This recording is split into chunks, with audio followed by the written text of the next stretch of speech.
Welcome to another episode of the Friendly Ex-Muslim podcast. We are now on episode 111. Can you believe that? Today, I have a very interesting guest. But before we get to him, I just want to remind you that this podcast is also available on all of your favorite platforms. So do check it out there. And don't forget to leave a 5-star review if you enjoyed it. Now, on to today's stream. For today, I have a guest. He goes by Apostate Brain. So I'm going to call him Tarek. Tarek is a nickname. He's not able to come out publicly right now. And we're going to go through Tarek's story from beginning to end and what actually motivated him and caused him to reflect on the nature of reality. He's a math guy, math and physics guy. So there's a lot of really interesting stuff there. I also have a math background from years ago. So I don't, let's see if I remember any of this stuff. Tarek, how's it going? Good. How are you? Good. Lovely to have you on again. We talked some many.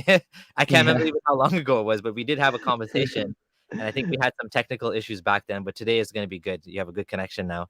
yeah, So let's get started. Tell me all about um, how would you like to introduce yourself? So maybe just a quick background, and then we can go into your story. yeah, sure. So I guess I go by the nickname Tarek, and I was born in Egypt, and due to certain circumstances, it made me question religion, and then and also I would like to also discuss why I want to, for instance, why I would like to discuss the absolute truth, and why I was heading towards understanding truth in general. Sounds good. So I always like to start out with going into childhood. Like, how was it being Muslim growing up? What was it like in Egypt as growing up as a Muslim kid? Did you just take your religion for granted? Was your family religious or not religious? What was that experience like for you? Yeah, so I grew up in Egypt, and I was born somewhere sometime in the 90s. Both of my parents are religious. uh, though both of my parents used to work, so they have both have jobs. uh, I guess the first time I was introduced to Islam as a kid was so my dad always goes to Friday prayers, so he always used to take me with him, and so he told me to mimic him and to just do as he does. So I did that, and that I mean I didn't really understand anything at that time, so I was just following what my dad told me to do, right? And then another experience was Islam as a kid, and I didn't really like get into the details of Islam yet. So we lived in an apartment building, and during the Eid al-Adha, what was happening is that some of the people that lived in that building would bring a cow or other thing or other things like camel, for instance, to slaughter in the hallway. So that happens in certain apartment buildings, I guess. So In the they building. Wow. yeah Like the yeah live camel wouldn't fit in the building, would it? yeah, it was a storage area, I guess. So they put it in storage area where car goes and stuff. Oh, okay.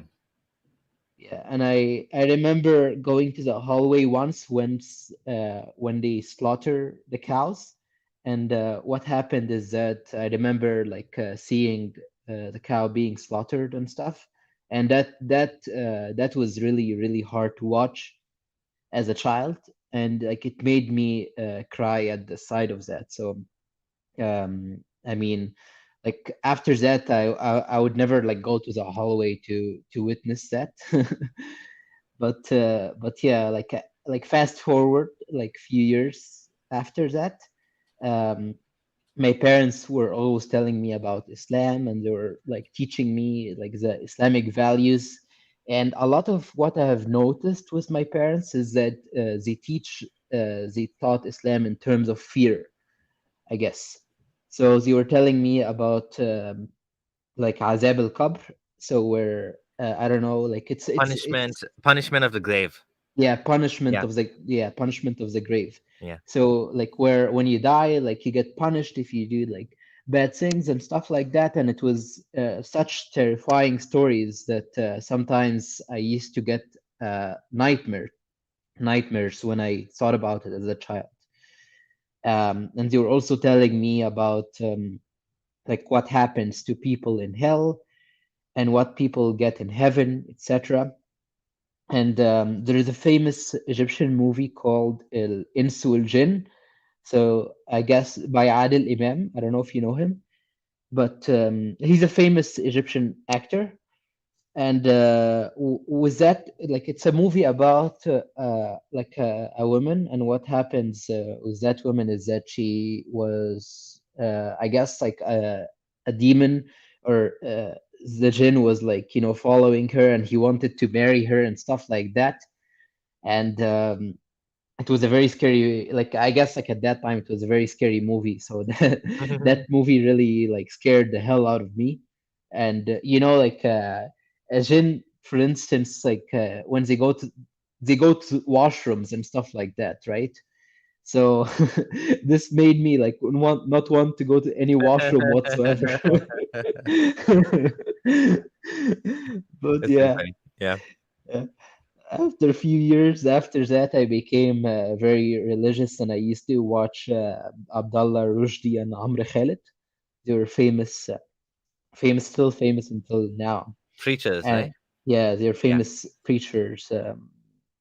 And they used to always like sell stuff and like have CD players and stuff like that for people to watch. So my parents always used to buy that, analogously, I used to also watch it with them. So yeah, so it was actually a custom by my parents to always turn the Quran on while they were sleeping, and also all the time too, like even at work. So I guess like I did the same thing. So a few years after that, like during pre-analysis, so that's when I guess the journey as a like ex-Muslim started. So Around like 14, 13, something like that. yeah, yeah. Mhm.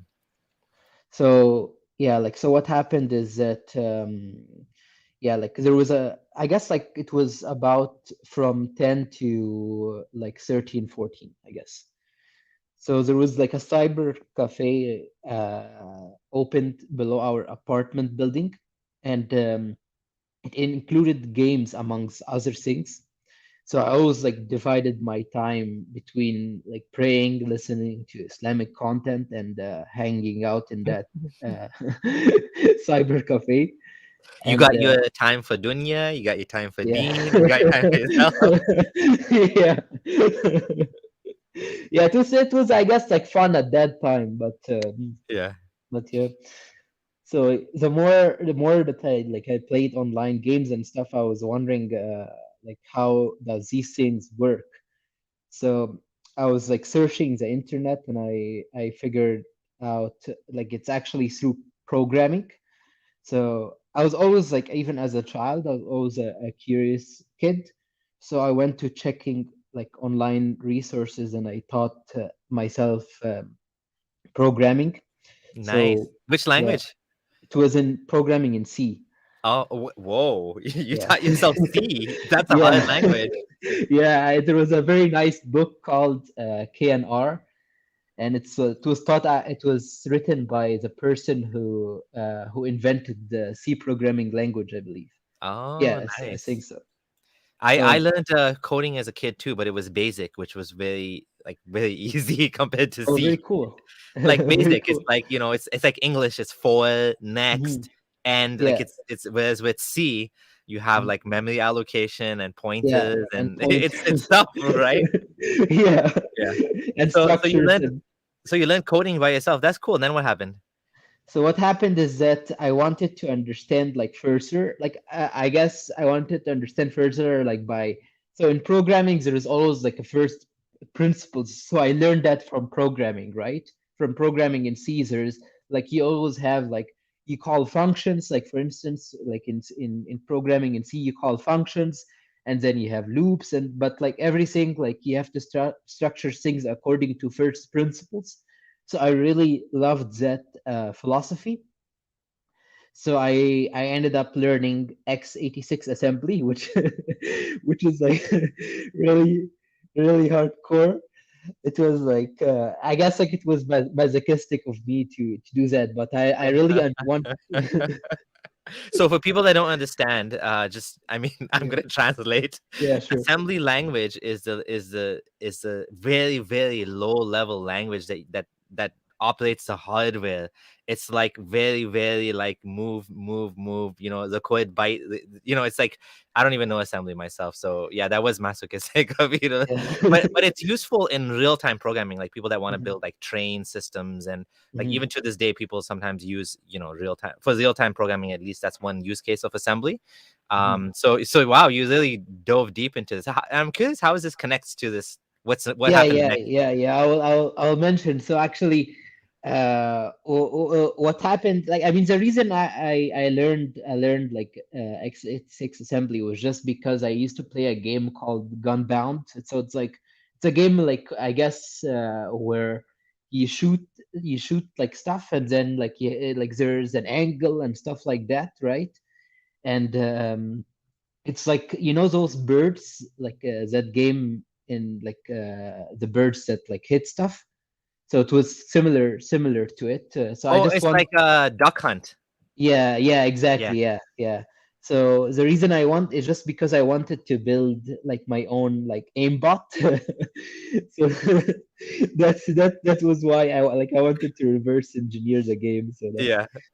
So but yeah, anyways, like the reason I'm mentioning that is that actually I can pinpoint the reason that started me like to doubt and stuff like that was learning programming. It was for me really a gateway towards logic, right? And it really and through logic, then I started uh, critically analyzing everything in my life, and that was like around 13, 14. Eventually like that led me to leave Islam because I was like starting to put not only logic in just programming and stuff, but I just wanted to put logic in every area around my life. And you know, interestingly, I'm just gonna say this that there's different types of people with different thinking, and the people that tend to have higher dopamine tend to be ones that find patterns and instead you know are more likely to believe in religion. And there's people that are more rational. Hmm. If you take it to an extreme, there's people that have autism and they tend to actually believe in God even less, which Hmm. is interesting, which shows there's material differences in the ways that we think and how this materializes in terms of belief and disbelief. So you are more like a critical thinker. I can see that. And this is why this is why I think this started you on the journey. That's what you're pointing out, right? Yeah, exactly. Yeah, exactly. Yeah. So it really so I guess I had that spark, and what ignited that spark was learning like more like in a deeper level, like logic, I guess. So that was Ah, introduced from programming. Boolean gates or an and Yeah, not yeah, exactly. knots and yeah. Yeah, like learning logic in the sense of like, so for instance, like when you're programming something, like you have to follow a logical procedure, right? So like everything has to be logically consistent. Otherwise, you get like compiling errors and like stuff like that, right? So it's just like that logic actually ignites, like in my opinion, ignites like critical thinking in people, right? It Hmm. Hmm. ignites like the want to analyze things. So it just like, for instance, we could think about the following analogy is that like maybe we're like similar to programs, and we just have logical errors in our brain, and then we just use logic as a way to fix those errors. That's a But nice yeah, analogy. Yeah. yeah. So I guess like afterwards, it made me want to also like discover more about the truths, and not only truths of religion, but also truths of existence and the universe. Oh, wow. Yeah, because I wanted to I wanted to, I guess, understand or reverse engineer the universe, I guess. So I ended up like pursuing science and mathematics eventually, and I'm currently doing a PhD in mathematics in Canada after immigrating to it. So so I divided mainly like my journey of leaving Islam in like 4 points, I guess. Uh, so so I guess like after using logic and critical thinking, um, I start I started having questions about things. My parents always used to, so that started with like my parents always used to like buy me stories about the prophets. So they called qasas al-anbiya in Arabic. So during that time, I started to ask like why God like would send like prophets to certain areas of Earth. Why does like God needs to send prophets in order to send his message? Why not, if he's all powerful, why not just send it in people's brain, for instance? And why pick people like certain people to send his message that like that wouldn't be fair, as prophets would have like more proof of his existence rather than other people. And if you're indoctrinated early in history, then actually leaving that indoctrination takes a lot of time. Like for instance, I was talking to you about. I recently found this out. So during World War II, like there was something called cargo cult. So the cargo cult, I guess, so it was after during like there was an isolated society, and that isolated society used to always like have cargoes coming into it and stuff.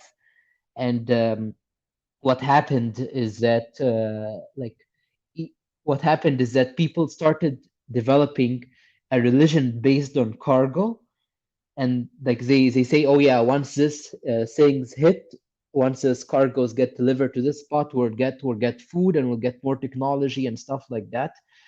And what happened is that people started develop a religion simultaneously, and it even happens until this day. Like, and you tell those people, oh yeah, like you can explain those things using technology, but like people still believe in what they were indoctrinated, right? So Mhm. So what's yeah, very basically these people that were like they've never seen technology before, helicopter or something, airplane came and brought food and stuff, and they took it supernaturally. That's yeah, basically what happened, right? yeah, And exactly, I didn't realize to this day there's still tribes that still believe in that. They still believe in that. yeah, yeah, yeah. Oh wow.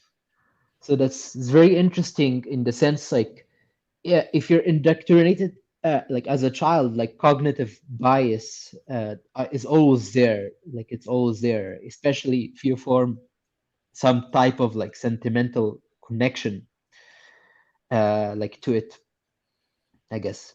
Yeah, And I was gonna just to one of the comments in here, I want to kind of discuss it. If he sent the message in such a supernatural way, wouldn't that make it too easy to believe? yeah, so I mean like, I mean, why put it to a chance, right? So like why put it like, for instance, some people might be more critical than others, right? So some people might be more critical than others in the sense like that, like for instance, like there is Arkham's razor. So Arkham razor is that like Occam's this, razor, yeah. Hmm. yeah, like the simplest answer is the most like it's probably the most correct. Yeah, yeah. So like I mean, if it like the God hypothesis, like for instance, like it just it requires a lot of thought and a lot of things to happen like that, rather than just it's a way of nature's thing. Actually, it's just a property of nature, right? Mm, And this yeah, is this is one of the points that I would like to actually discuss later. yeah, yeah. I agree with you, and I just think that at the end of the day, this this thinking, this sort of, this is almost like post hoc rationalization. Like we find ourselves in this place, we don't really understand anything. Somebody says, well, it's a test. Oh, it must be a test. That's why they're suffering. And it's like you're kind of like begging the question. You've already given the answer up front, and now you're trying to make it fit, basically. Why didn't God, why does God want to make it difficult for people to not know that he's God? It's weird. Like it's like, it's a nature, like he was saying, it's a nature of a test. But why would God want to do such a weird thing like that, where he created people? Like you're programming. Imagine you coded Yeah, actual exactly. life, like you managed to make artificial intelligence. We're going to talk about artificial intelligence, but imagine you managed to make some creatures that were like, self-aware, right? Like the Mhm. robots, but they're aware of their existence, sufficiently complicated enough that we can't tell whether they have consciousness, just like, the Turing test. It's called the Turing test. Mhm. And there's actually some movies about this, like where, there's a robot and you don't know whether that robot has consciousness, because how would you know? But like there's some tests you can do, and if it passed the test, then supposedly it has consciousness. Would you want to test that creature that you made to some arbitrary, jump through some hoops, and if it doesn't, you would torture it? What kind of creator would you be? Why would you do that? Especially, and we're human beings. We're like basically evolved chimps, if you want to call us that. Just to say in a funny way. Obviously, we have our flaws. Why would an infinite creator that has unlimited resources, power, and everything?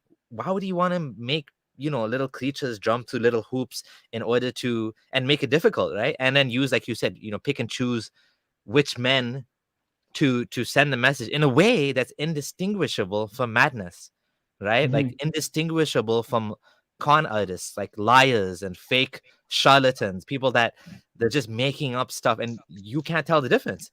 As a Mhm. as a human being, we don't know, is this guy lying, is this guy telling the truth?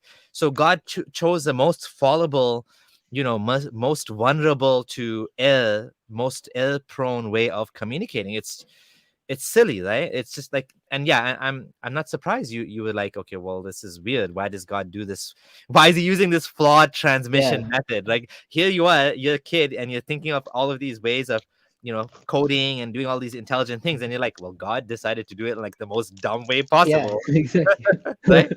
Yeah, and actually, I went so in regards also to that question again, like in my answers later, like in my I guess journey, Points. Yep. yeah, in my journey later, I answered that like in more details, and because I went through a couple of stages, so I Oh guess yeah. I was like agnostic at first, and then like I became an atheist after that. Yeah, So so let's not jump ahead. Yeah, so continue. So what happened? Yeah. yeah, so I mean also why only like certain time in history that prophets were sent? Like why not, for instance, send the prophets in a current day an age where we can actually record where we can record what they're doing and I actually mean, that's a great point. Sorry for interrupting. I got so excited. We have, if you look at humanity's trajectory, like 1400 years ago, there's been so much change Mhm. from then until now.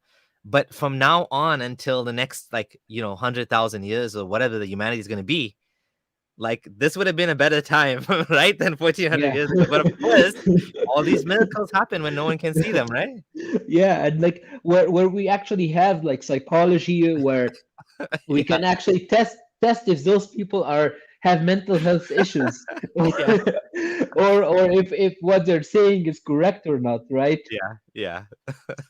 And it's so funny is that like even given all of the current technology that we have, we cannot, for instance, prove like certain stuff like the flood, like Yeah. one Noah's aspect flood. Yeah.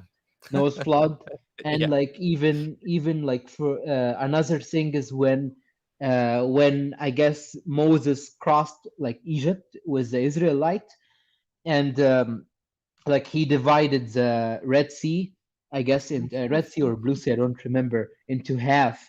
Yeah. And what happened? Like okay, like if you divide the Red Sea into half, once they come back together, isn't that gonna cause a big flood? Like it would probably destroy a lot of cities next to it. And even like the stories of like Adam and Eve, like two people giving. So I don't think, like personally speaking, I don't think all of humans, given current variations of humans, I don't think they can come from two people and No, like no. yeah, like humans. No, there's a genetic bottleneck for sure. So before we get to that, I just want to share this book. If anyone's interested, this is a great book, Bible Unearthed. There's also a YouTube video that goes through this, that shows how the stories about the Exodus, it doesn't, it's not actually possible, like what you just said. Mhm, mhm, Um, and yeah, about the flooding, and like I guess if I want to take the, put on the God, the believer mhm. hat, they would say, well, it was a miracle. So obviously it didn't follow the laws of nature about the flooding and all that, right? And what was the next point you had after that? Yeah, so mainly like we as humans, as we advance, certain moral questions get asked. So and certain like morality gets updated. So like prophets, like like as I said, like have more proof of God than other people, and like even like certain moral things that we have right now, it will not be addressed by previous people in history, like either by Islam or other religions. So I mean, so why not just keep sending prophets if that's your way of doing it? Yeah, Yeah, yeah. and It doesn't. I've all like with the morality. That's a great point. I totally agree that you cannot have a static book mhm, for an like a dynamic world. mhm, You can't. It's just not possible because the rules in that book will be fixed, right? Like even if you have guidelines, then again at the end of the day, you're just leaving it up to humans again. mhm, Because and I'm sorry, that's the other thing I forgot to talk about was the genetic bottleneck. So I have a blog post, abdullahsamir.com/evolution, where I link to this guy. He's a hold on. He actually he's a famous guy. His name is not coming to my mind now. He talks about hold on one second. Let me just quickly bring it up here. Adam and Eve. Oh, here we go. Yeah, yeah, yeah. So I'll just share on my screen because this is actually an excellent point as well, and I think it's worth sharing. Window Adam and Eve. Okay, here we go. So why evolution is true. The website's called Why Evolution is True, and this guy's actually he's a pretty famous guy. I'm trying to remember his name now. Oh yeah, here it is. Jerry Coyne. Yeah, he's like, like like Richard Dawkins level type of guy, right? And this guy has mhm. a blog, and he's actually written about the genetic bottleneck, about basically, what you were saying right here, right? Oh, here it is. Yeah. The scientific evidence shows that Adam and Eve could not have existed, at least in the way they're portrayed in the Bible, or I put in brackets in the Quran. Genetic data shows no evidence of any human bottleneck as small as two people. There's simply too many different kinds of genes around that to be true, right? So Mhm. there were bottlenecks, genetic bottlenecks in a history where there was a small number of humans, but never two, right? It's just that's impossible. And the Yeah, reason right. it's impossible is because we can trace that. We can look in the genes and we can actually figure out like where, so for example, he actually mentions this. He said we find, and I think most people now are becoming a little bit more aware of this because of take home genetic tests, right? Like Yeah, I did. anyone can do this now and find out what the genes are telling them. So you were going to say something? Yeah, I was just saying that. Yeah, I did one recently. That was very interesting. Oh, do you want to tell us what it said?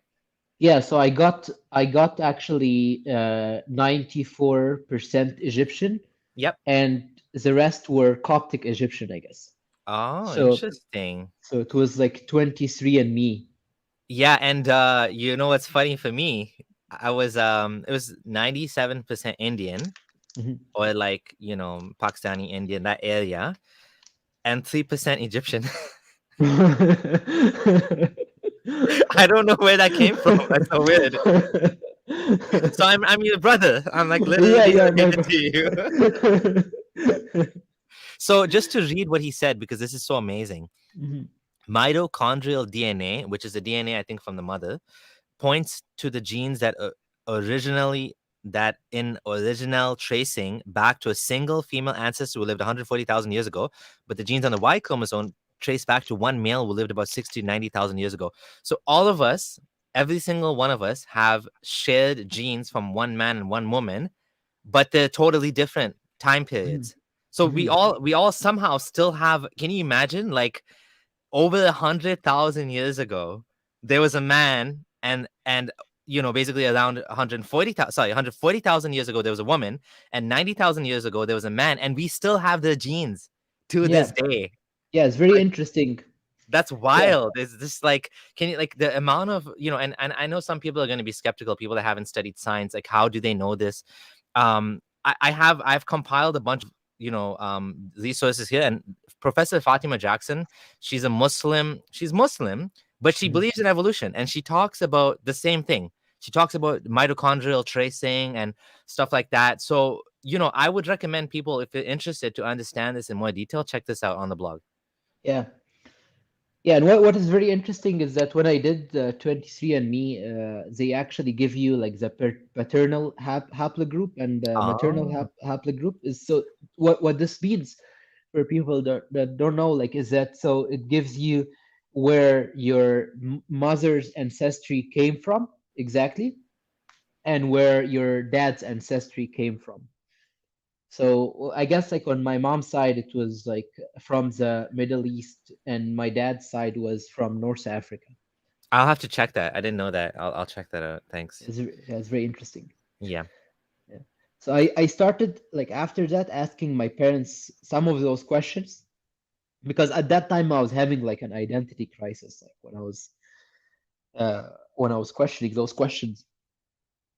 And what happened is that my parents told me that the human mind is limited and that there are certain things that our mind cannot understand. I still hate that until now. Like I still hate that phrase because a lot of it, I do agree, though. I do agree there's certain things we can't understand and that we are limited to as a species. For Mhm. example, we still haven't figured out, like, the exact, like, is there anything before the Big Bang? And there will be questions, I think, where we'll never know. But I think the things that they're telling you that you can't know are probably things you can know, right? Yeah, yeah, exactly. And yeah, and like in a sense, like in the sense of also like human mind limits, I'll also talk about that as well and how it links to religion as well, in my opinion. Um, yeah, like so I stopped asking them those questions and just like stuck with myself. So I But this started was like your this was your parents, you're saying, yeah, right? yeah. So the thing I find with the sometimes the older generation is, they don't have that open-minded, questioning personality. They grew up in a totally different generation where they were taught, to memorize, and that's like they weren't taught critical thinking, like, period, Mhm. right? Yeah, yeah, You know what I exactly. And mean? everything Yeah. was memorization. Yeah. Yeah. Like I mean after that I guess that's when I started like have another journey, which is I started to doubt like the existence of God. So I Oh. mean yeah, so I mean like what in my mind what made me think like that is that God created the universe and he has already the variables as well as the environment. So, for instance, the ones that believe in him and the ones that don't believe in him, he said those genetics as well as the environment involved, right? So, in the sense of like, as you mentioned before, like let's say I program something, so I know what to expect from it, right? And then Yes. if I program something and I know what I expect from it, and then he does this thing that I expect it from him, and then I started like hitting that robot or something like that. Yeah, it's like you have a dog, you tell Yeah. it to do something, and then it does it, and then but I guess it's even worse than that, because we are human beings, and yes, when we program, sometimes we may have unintended side effects because we don't have knowledge of everything, but God has knowledge of everything. You can't Right, argue right. that God didn't know. Even if we truly created artificial intelligence, Mhm, kind of like the Frankenstein meme. We don't mhm. know for sure that Frankenstein's going to go and kill his creator. Maybe we didn't predict that, but God Right. doesn't. doesn't have that limitation. God would know Mhm. exactly what we would do to Yeah. to the exact precise. And frankly speaking, I believe that, I don't know if we should get into this, but I don't believe in libertarian free will. I think that, everything that happens is a result of a genetic programming and an environment, meaning that if someone had knowledge of everything, they would be Mhm. able to predict exactly what I'm going to say and do. If we understood, science to that level, it's theoretically possible, at least as a thought experiment. Not possible Yeah. right now, Yeah. obviously. Yeah. I agree to some extent. Oh yeah, we So talked there. about that probabilistic, right? Yeah. Yeah. Yeah. Yeah, yeah, yeah. Exactly. Exactly. Yeah. Okay, we'll get to that. We'll get to Yeah. that. So, quick question. Nim Grace in the chat was asking, was it on Mhm. your dad's side that the Coptic um Christian thing? Yeah. So I don't know. I don't know. Like they don't mention which Okay. side is, if it's my dad or my mom. Oh yeah. So my Okay. dad actually comes from like Upper Egypt. So Upper Egypt is like where I guess like civilization started, like Egyptian civilization started, and my mom's side around the sea, I guess. So Luxor and Aswan, is that considered Upper Egypt or Lower Egypt? that's north, I guess. Yeah. So it's probably part of our Upper Egypt. Because I went to Luxor and Aswan. It was Mhm. beautiful. It was so Yeah, nice. it's really beautiful. Yeah. I think like he's from Al Ubayya, if I remember correctly, actually. Okay. All right. So yeah. So that aside, let's continue. Yeah. So you were saying about the AI and Yeah. the God is creating humans that are gonna do exactly what He knows they're gonna do, and then He's Yeah. punishing them. That didn't make sense to you. Yeah, and like a lot of people say like God gave free will, but this doesn't make sense because like God created the environment, so the environment where me and you are interacting, for instance, right? And then the interact like as well as genetics. So, for instance, if I get any thought in my brain, that neural connection or that neural pathways that gave those rise to those thoughts, like he set those variables to begin with, right? Exactly. Yeah. So, so all of that is like God on God's end, right? So it doesn't make sense to like in that sense our behavior are really product of God's engineering, right? Yep. So that behavior is really like a product of God's engineering. So in the sense like he's actually what God is like that there is a thought that occurred in my brain at that time is that the only thing that would make sense is that God created like certain people in order to aid like other people to go to heaven. You know what I'm saying? Like, so it's That's like weird. what I mean is that like for instance people who are kuffar, um it's like he's creating like those kuffar in order for like Muslims to believe in him, right? Because they will have a side to go against, I guess, right?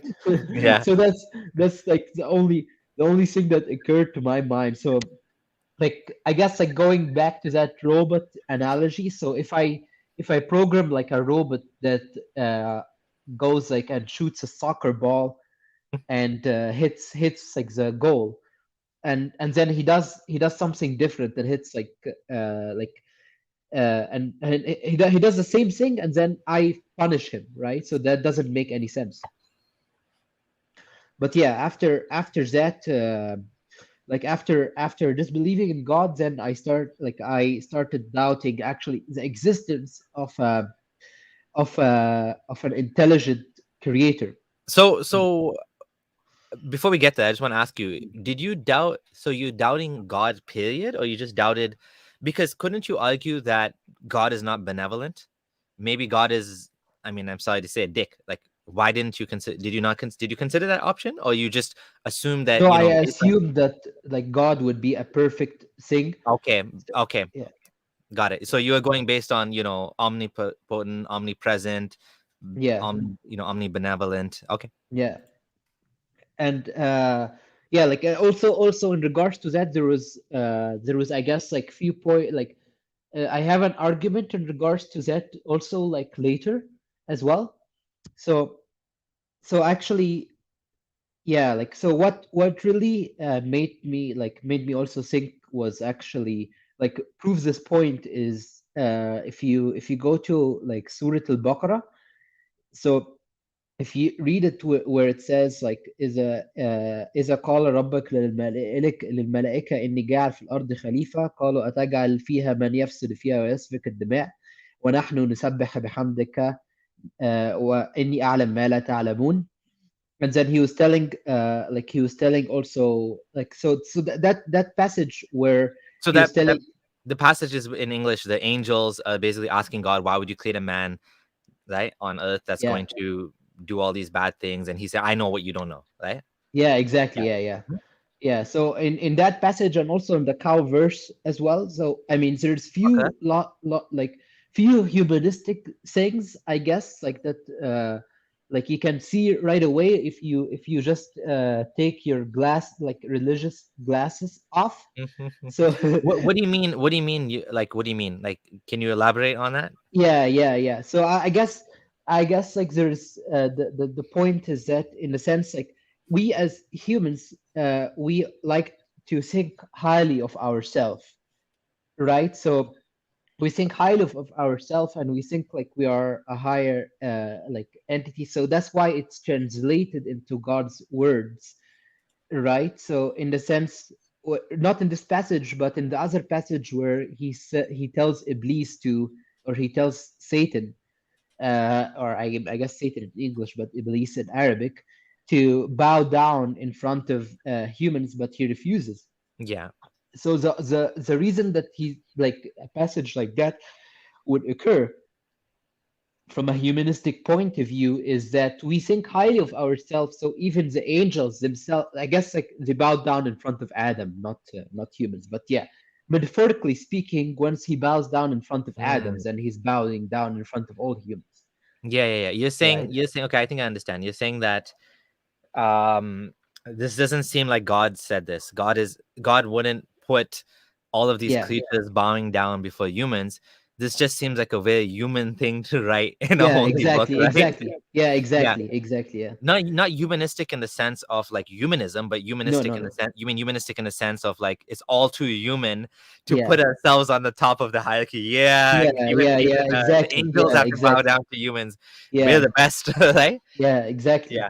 Exactly. And yeah, like and even like there's even logical contradiction in that verse as well. Like according to Islam is that like so God is the only entities that knows the future, Yeah. right? So how come do the angels know about humans? And how come do they know that they will kill other humans and also like So the don't. funny thing is, there's all sorts of explanations. Like some Muslims, I've heard some Muslims. By the way, the funny thing is, which is in a way it's good, but Mm. they say that the reason they knew that is because there were other humanoid species on the earth, and therefore evolution is compatible with the Quran because there's already some creatures.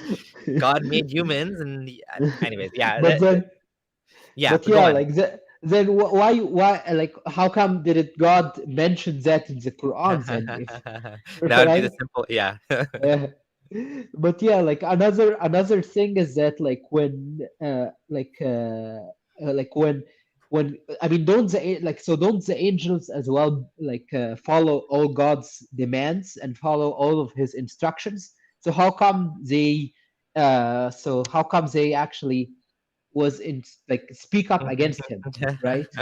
So yeah, so the funny thing again is this is how you have to take apart mythology because it contradicts itself. That's the problem, right? So this Right, is a yeah. question actually I was in an Islamic class and this question came up. Well, why are the angels talking back to God? Aren't they Yeah. supposed to be, because the Quran also says that we're above angels because we have Mhm. free will, Yeah, and exactly. I was angels just don't gonna have say free that. will. So we're at a higher level because we have that choice. But this verse indicates that angels are arguing with God.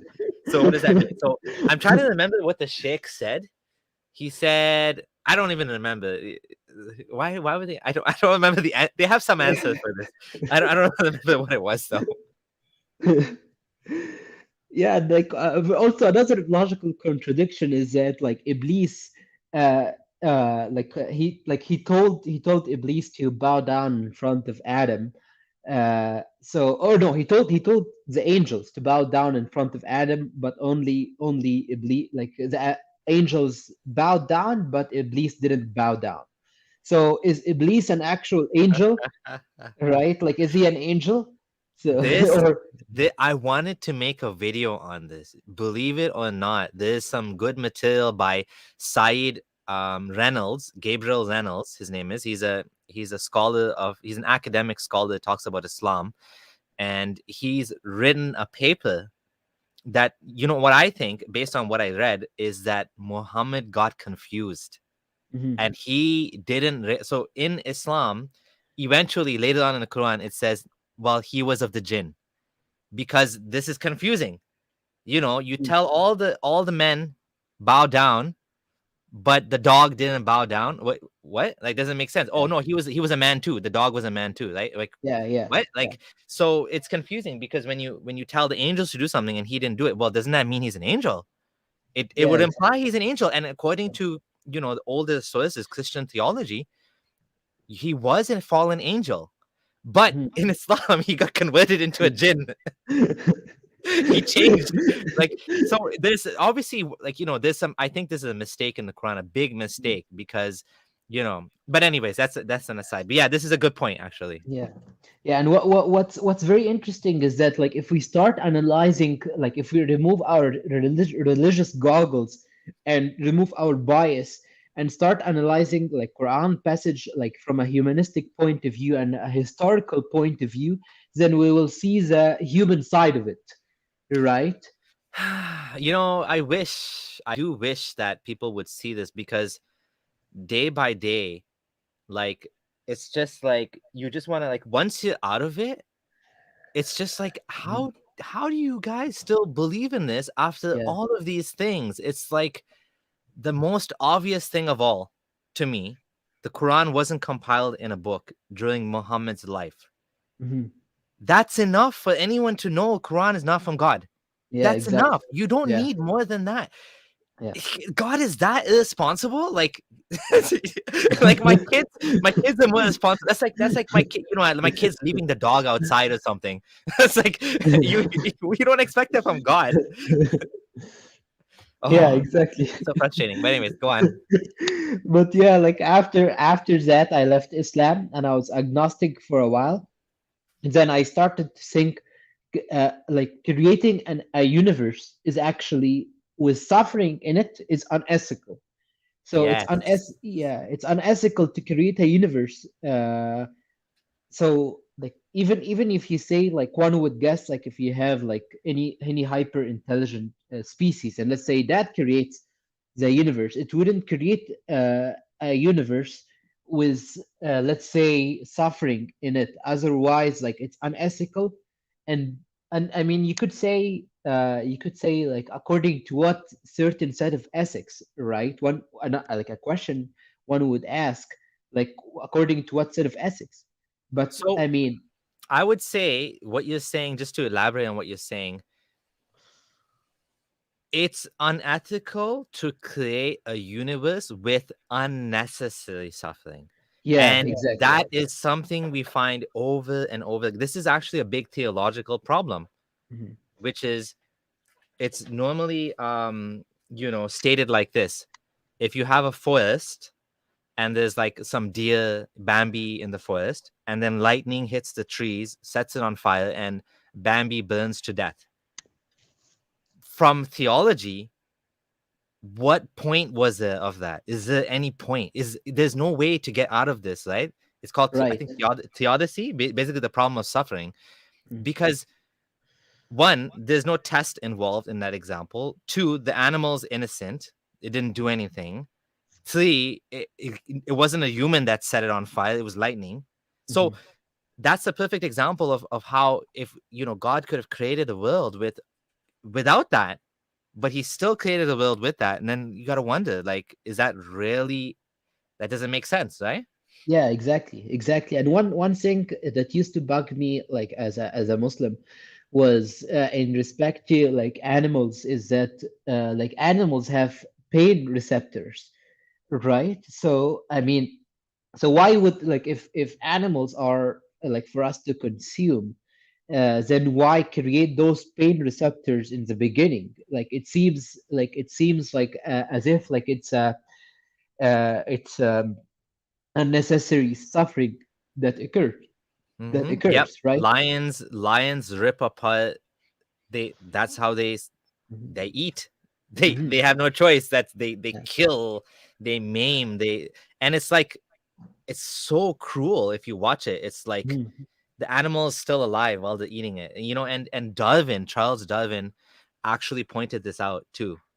He's Mhm. like, I can't believe that a creator would intentionally design so he was looking at a specific creature, which is called a parasite's wasp, that it Mhm. lays its eggs inside another living creature and it eats it from the outside. Like the little maggot, it eats alive the host.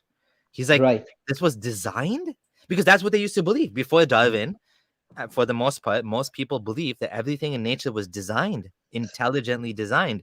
Yeah. But like this is like if this was designed, then God is like really messed up, right? Yeah, exactly. Yeah, exactly. And I mean, like for instance, one very interesting thing is that like I heard like a family member of mine, he's a doctor, and he was telling me about this fine tuning, like about like human biology and stuff like that. But I mean, I like there is an argument against like fine tuning, which I will get into it like in my talk. So it's I'm just gonna mention the surface of it, so I don't forget, not so we don't discuss it, I guess. The surface of it is that essentially like our brain cannot really or cannot really comprehend big numbers, so really really huge numbers. Our brain is not able to comprehend that, and it's not able to imagine that, right? So essentially if you give like a universe immense time scale, so and like earth as its laboratory, then eventually like the stuff that we perceive as fine tuned is only happens due to certain interactions that happens over millions and millions of years, and just because we don't understand the time scale involved, we think of it as fine tuned. And if it is fine tuned, then if it is fine tuned, then we wouldn't see, for instance, certain genetic diseases that comes to certain genetic conditions that babies are born with, or not even like people could say, oh yeah, like those genetic conditions could be because that God like humans did create them. Okay, like forget the genetic conditions, there could be even like some diseases that people are born with. That doesn't seem like fine tuning, it seems like an error in nature, right? Yeah, It's yeah. So fine tuning, normally when someone uses the term fine tuning, usually they're talking about the universe, but you're talking about basically, I think, intelligent design or something where basically, people say, look how amazing our bodies are, and yeah, yeah, exactly, yeah. So in a no. way, it's true. Our bodies are amazing overall. Mhm. They're really, really amazing, and the profoundly, some of the things that we have are like they defeat any sort of human creation. For example, the eyes are so precise. It's better than 4K vision, right? Mhm. But of course, like you say, the counter to that is, well, people wear glasses. Yeah, People need eye surgery. People have this, and there's a lot of examples in nature where there's defects, yeah, right? There's a lot of defects in yeah, nature which, exactly, yeah. and what but the better explanation for why there's both amazing things and defects is evolution.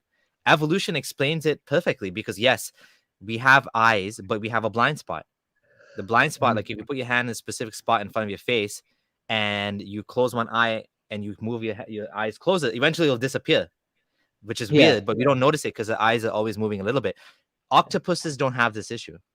mhm, Their brain wiring is straight, it's not flipped. The yeah, flipping is what causes the blind spot. So by looking at nature and looking at all of the different varieties in nature, we can see that how we evolved and why that we have these flaws. For example, when a woman is giving birth, before C-section, so many children died, and women Mhm. died. The parents, the mom died too, because we didn't know how to, like, that process is not perfect. It's flawed. So yeah, like you said, this is there's a much better explanation than intelligent design, which is Yeah. evolution. Yeah, like if I see, for instance, that like there is a like, or as humans, we don't have like any other, like any bugs in our system, like any bugs like in similar as programming, any bugs in our system, then yeah, it would be a sign. It would be a sign for an intelligent creator. Like for instance, there was a movie. I guess it was about some species landing on Earth, and they hunt by sound. That, like, I think it was like Dead Silence or something like that. It's like they hunt by sound, and they like all of the Bats, all of you talking about bat? Oh, you're talking about humans. no, there was a movie about like some species on coming on Earth, Oh, but don't and bats do that? So they use sonar, right? yeah. Yeah, yeah. They used to, yeah, yeah. So I was just saying that, like, in regards in that movie, like those creatures adapt to any environment, right? And they have like perfect or almost perfect biology, I guess, that adapts to any environment. So that would be a sign of a creator, right? Hmm. Like some biology that doesn't work just good enough, but it would be something that is perfect, Hmm. right? Yeah, and So, and the other thing too. Okay, go ahead. Finish your point, and then I'll say something. oh no, I was gonna delve into something else. So I was Yeah, just so I like, was gonna say the same. There's another evidence that evolution makes more sense than intelligent design, which is when you have invasive species. If you mm, take an animal, even a jellyfish, or for example, a bee from China, like for example, the Asian hornet beetle, and you bring it to Canada, it will devastate the local population here of mhm, wasps, or it'll ruin the trees or something. There's some mhm, problem we have right now in Canada with mhm. Asian hornet beetles, and the reason for that is because that not beetle, the bee in China, it has natural predators. The environment, the trees and stuff, they all have their own natural defenses against this creature because they co-evolved. But you Yeah, bring it right. outside of its native environment, you bring it to Canada, there's no one. It kills everything because it has no. And of course, eventually there would be some, evolution would take place over, thousands of years or whatever, and there would be some defenses to this. But in the short run, it's going to devastate the population, the native population of creatures and trees and whatever, right? Mhm. So this is another proof that everything evolved. It wasn't designed, right? And this is, of course, what Darwin noticed.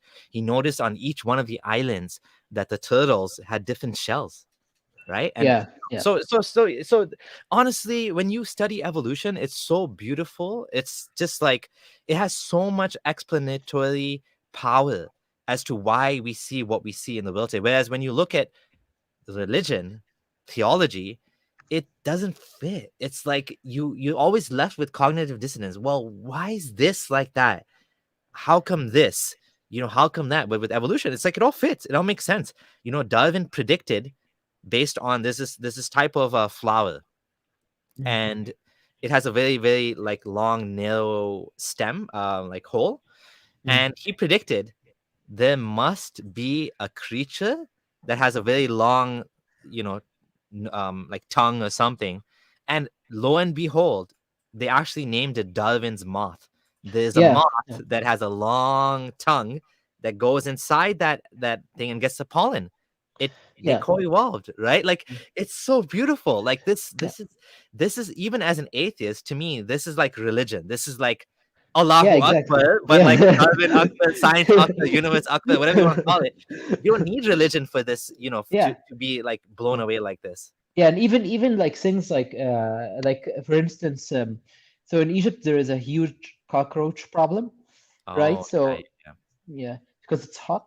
So like insecticides, like it doesn't, like they don't keep the same insecticides actually like all the time. They change it yeah. because the cockroach like evolve to that, right? So like there are like even like things that we can see right away is just like people, like due to cognitive bias, like they just are blind, like, or have a blind, or not even not blind, but like in their mind they think about, oh yeah, like so humans are apes, like instead like instead of like thinking of, oh, we're not apes, like we're just like, we share a common ancestor, right? So like, like there are like they go to things that, instead of rationalizing through things, they go and attack like the ideas and use like humanistic things to attack it, right?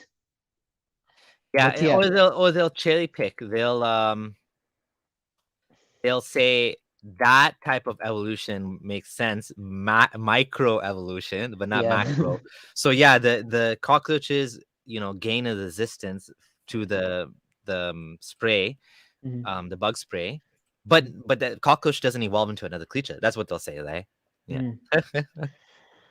Yeah, but yeah, like that was like when I left, the idea of intelligent creator altogether, is that like in a sense like our universe has, like unnecessary suffering, and that argument could be also applied to, like some people say, oh yeah, maybe our universe is a simulation, so like that argument can be applied to that as well. It's just because, like, for instance, I think, like, I mean, some people might say, oh yeah, like, we experiment on animals all the time, right? But I mean, I think like, empathy, like as we, like empathy would evolve in any creature whatsoever in the universe. Hmm. It's just because like of the reason being is just because it's easier to survive as a group, uh, Yes. rather than staying by itself. And even if you don't survive, like even if you survive as a single family, then there is no point, like you're not going to be able to get across your planet, because like you need to calibrate and stuff like that, and like it would create a lot of conflict. I guess it would create a lot of conflict where the chance of wiping itself out would be higher. Yes, so there is a case to be made for the evolution of empathy, and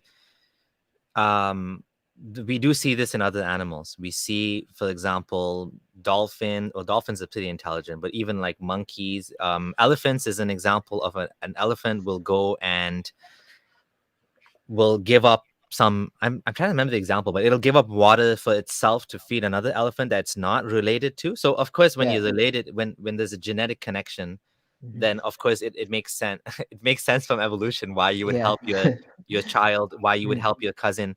There's Mhm. even a formula. There's even a formula for this, which is wild. If honestly, I this stuff is so beautiful, and I wish more people would realize that like waking up to the reality of this universe is it's it's like a religious awakening. It's mind blowing, because it's unlike the fake news that other religious teachings teach you.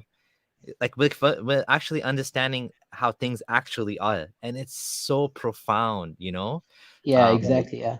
And that's one of the like that was like the biggest reasons that I went into like mathematics and science, is that it's really, there is a beauty associated with it, right? There is a beauty, associated with, not just like rationale, but there is an actual beauty associated with like understanding, uh, the universe and existence, right?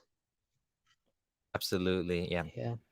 But yeah, like I think like any species that, like that advance in technology, it goes hand in hand, with social development as well.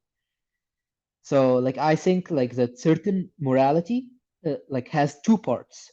Like the first part comes like, from nature, such as empathy, and instinctive behavior, like, such as like not killing other animals and etc etc. And the other part comes like from the higher functioning brain, like our rational brain, that shapes our ideas. So plus it's like, so that like the interactions between both sides create like current moral code. So for the people that say, oh yeah, religion creates the moral code, but this is what creates the moral code, At a right? very basic level, we have instinctive morality, yes, but Mhm. as human beings that have rationality, we do have to go past that, because obviously in nature we also find cruelty too. We find lions that will kill, all of the cubs from the previous Right. like leader, or whatever the word is, stuff like that. So we want to take, obviously, because we have rationality and because we can actually think and discuss these things, we need to come up with better than just, but yeah, rudimentary. And for example, there's also counter examples where, for example, we might find homosexuality disgusting, but there's Mhm. actually nothing wrong with it, right? So Mhm. so Right. we do have cognitive biases, that evolution's given us something, but the best thing that we have is our brains, and we can use that to come up with something better, like, for example, caring for animals, empathy for all, taking care of the sick and vulnerable, taking care of the rights of people that are not taken care of. And just to go back to the other point you mentioned, which was about large numbers, which is exactly right. Our brains didn't evolve to understand. The best example to me is quantum mechanics. Mhm. Like, you can't understand it no matter how hard you try, Yeah. because it Right. doesn't make sense, Mhm. right? It's just like things popping out of existence from Mhm. nothing. Spooky action at a distance. Like, what Right. what is going on? None of this stuff makes sense. It's so wild, right? Yeah. Yeah. It's very interesting. Like I'll also touch upon that point as well. Like I think also our brain is not very accustomed to understanding probabilistic phenomena too, or things that has like mathematics that has to do with probabilistic phenomena. But yeah, like going back to religion, like we see that like religion is a static thing, right? It's a static set of principles that don't really change. Like what about things like things related to genetic and engineering, like AI, space, etc. Like like how, for instance, do we treat like a robot as a human being? Should we treat it as a human being and give it like the same rights if it's like truly conscious? Like, does Islam have anything to say about that? Right? And I mean, I don't know. That's a good question, because in Islam there's basically two sets of creatures. There's humans and jinns. And yeah, then, like you said, the Quran puts humanity at the top. So all the animals are here to serve us, basically, right? yeah, yeah, God exactly. created, cows for us and goats and everything, so for us. Yeah, yeah. So I mean, it's very strange. But yeah, like going back to the original points, I think like as we advance technologically, we advance morally as well. So we might find like certain set of like ideas, like using technology that would fix like certain moralities that we don't really have have a better solution for at the moment. Like animal suffering is one of them, right? So for instance, recently, I don't know if you know about this, but recently there was like cultured meat where they create like meat from cells and stuff like that. So I mean, if we can produce meat at labs and like it's the same cost or even less, then like it's probably better to do that and It's decrease the definitely suffering. better. It's definitely better to remove the whole cycle of suffering that animals have to go through so that we can eat meat. Yeah, exactly. Yeah. And there was another point I had about this, which was which I forgot now. Anyways, just continue. Oh, okay. So, like, I mean, I personally think like for like truth itself is probabilistic. Like, I'll touch upon that. But I mean, like, first is that like what happens is that I think as a species advance, it also threatens it threatens to wipe itself out using its technology. So if there is big issues in the society, and even if it's different society, one thing might lead to another, and that leads to existential problem for the advanced society. So, for Hmm. instance, we see that's happening between the West and the East, for instance, right? Like, or the Oh, West and sorry, I Islamic. remembered my point now. Sorry to Mm, interrupt. Before you get too much into a okay, new point, okay. my point. I just want to you're making all of the points you're making. I feel like I can talk about so much because they resonate with me. I've gone through the same basically everything you're saying like really resonates with me, and I'll tell you why. About the morality, Steven Pinker has laid this out in Better Angels of Our Nature. If anyone wants to read this book, it's a really great book. It's just very long, but he demonstrates, like, it makes a very powerful case that humanity's morals have improved over time. He gives the example of children's rights. Back in the day, believe it or not, humans used to kill children. Just like you have a child and you can't take care of them, you let them die. You either let them die or you know, bury them alive or whatever. And it's not the same as abortion, where you Mhm. have a couple of cells that are not conscious and you're aborting. That's not the same, like, by any means. We're talking about a living baby is killed, okay? Right, Or like not a baby, like a grown boy, like 4 years old. Like, humans at the time would let the child die purposely, knowing that if it's sick, if there's not enough resources, we had to make some cruel choices in our history, right? right, right. Animal rights. Animal rights are like way beyond what they used to be. To the point now that if you like, and he gives examples, like, for example, if you want to have a horse in your movie, then you would need to fill out a form, and this is in America, okay?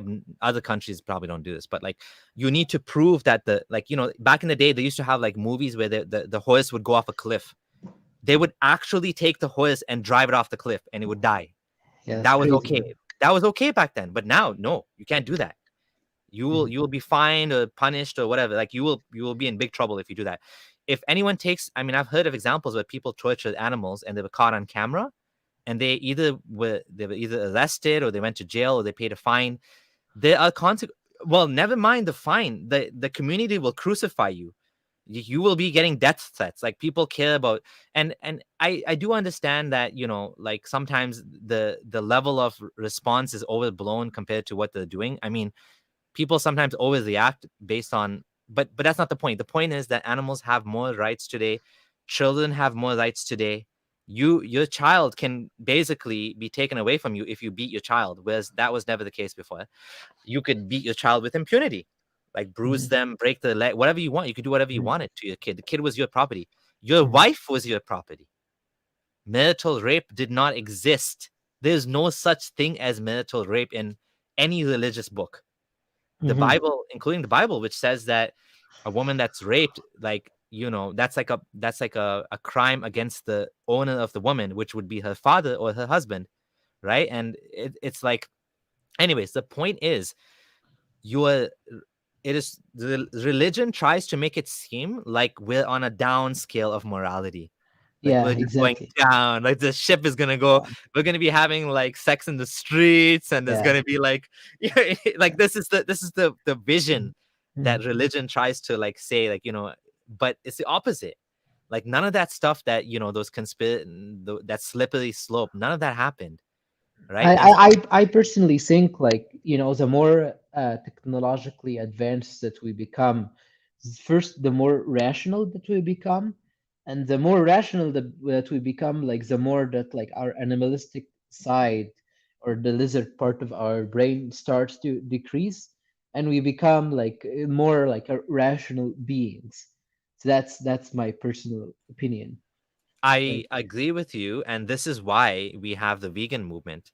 mm, It's because of, again, a evolved consciousness is getting, I mean, like, sorry to say, even the woke thing, that's mhm, also a result of a increasingly, noble sentiments. Of course, I don't agree with the woke movement. It's obviously overblown and it's creating problems out of nothing.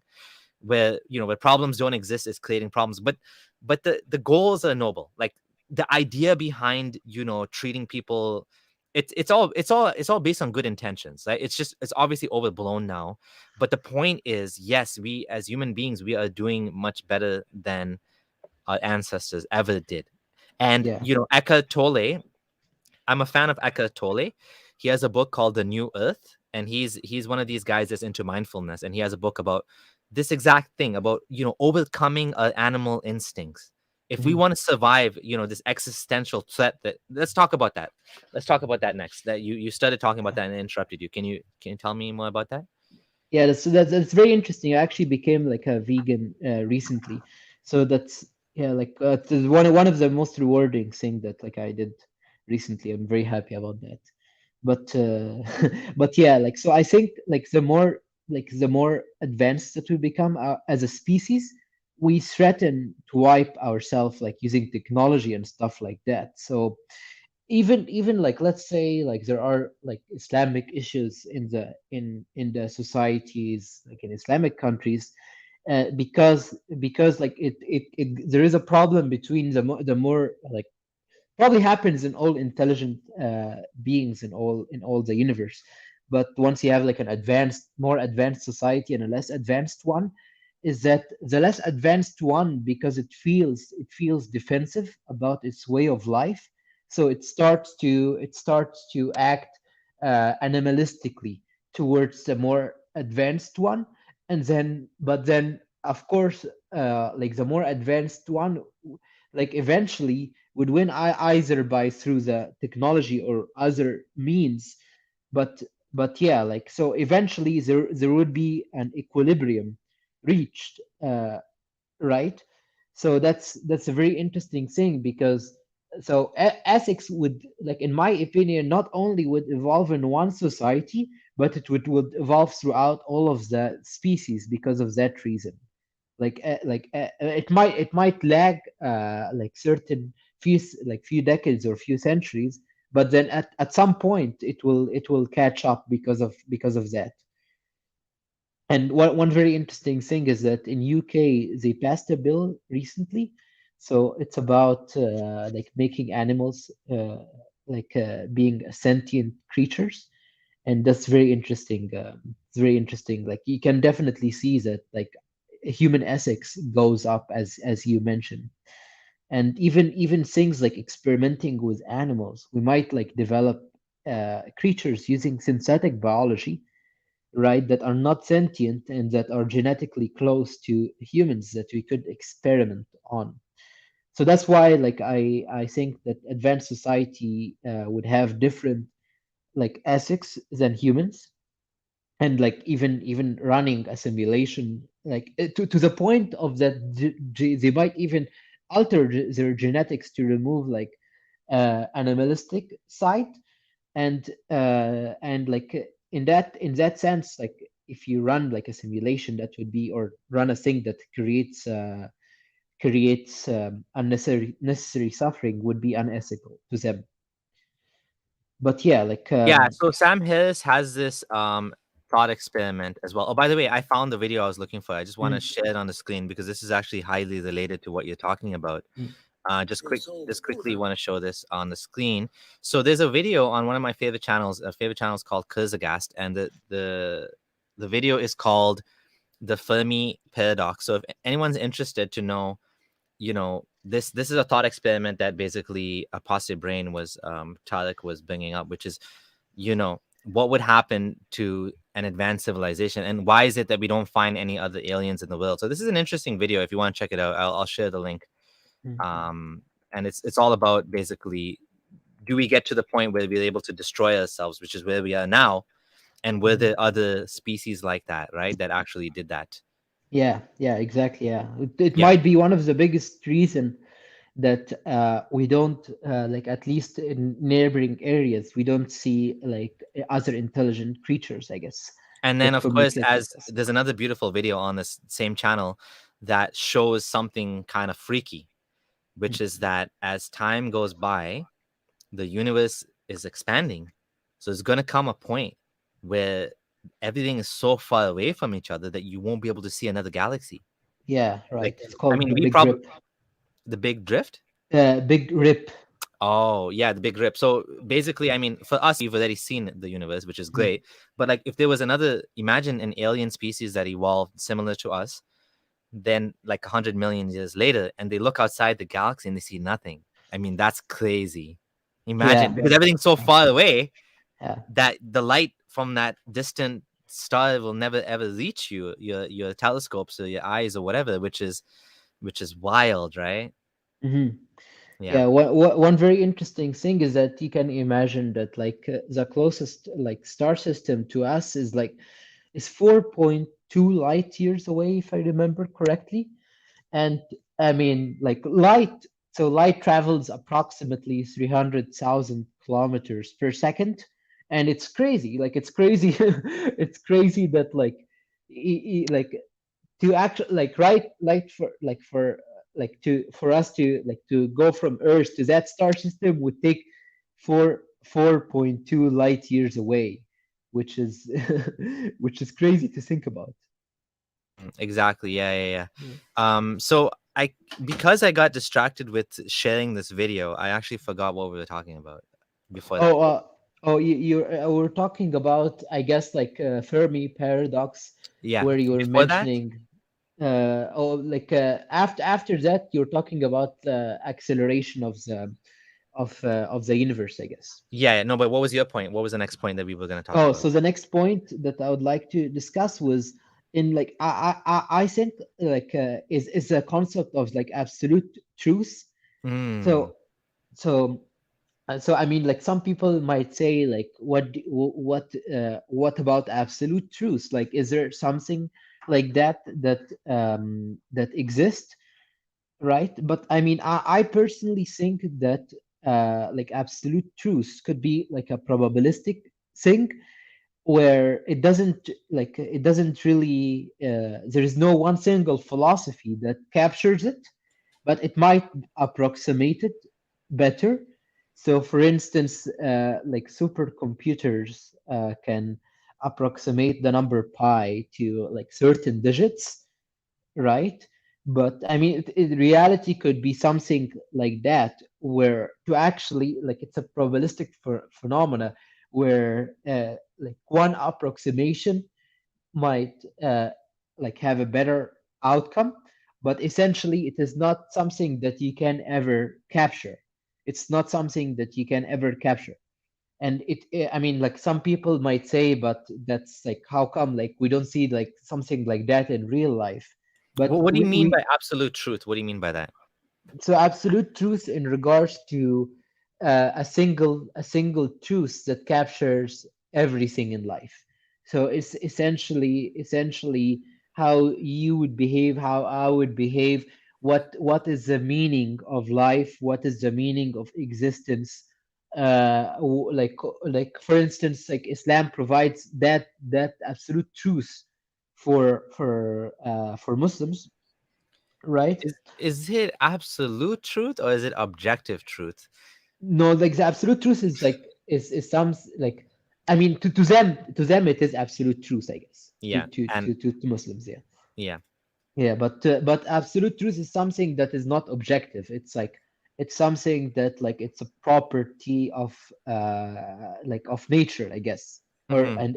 of every single human being, based on, like, for instance, their environment, based on their genetics, based on, like, their thought process, which comes from genetics and environment, I guess, which is the same, like, which is like, touching upon that, you're saying that you don't, like, think there's free will.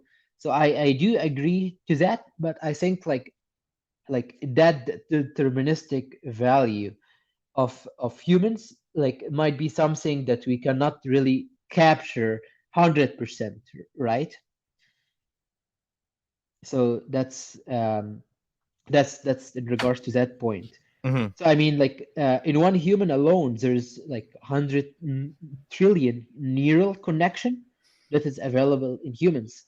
So if we think of the universe as a system that keeps changing and capture all humans plus all possible environment, like, connect, like, all possible environment interaction, that would require immense computational power, besides, like, some, like, quantum mechanical effects that you cannot really, like, it's probabilistic in nature, you know Hmm. so that's in that sense, like, I think that, existence itself, at least to a rational thinking intelligent creature, would be like, capturing the absolute truth of that would be a probabilistic in nature. So what do I mean? Let me explain it a little more.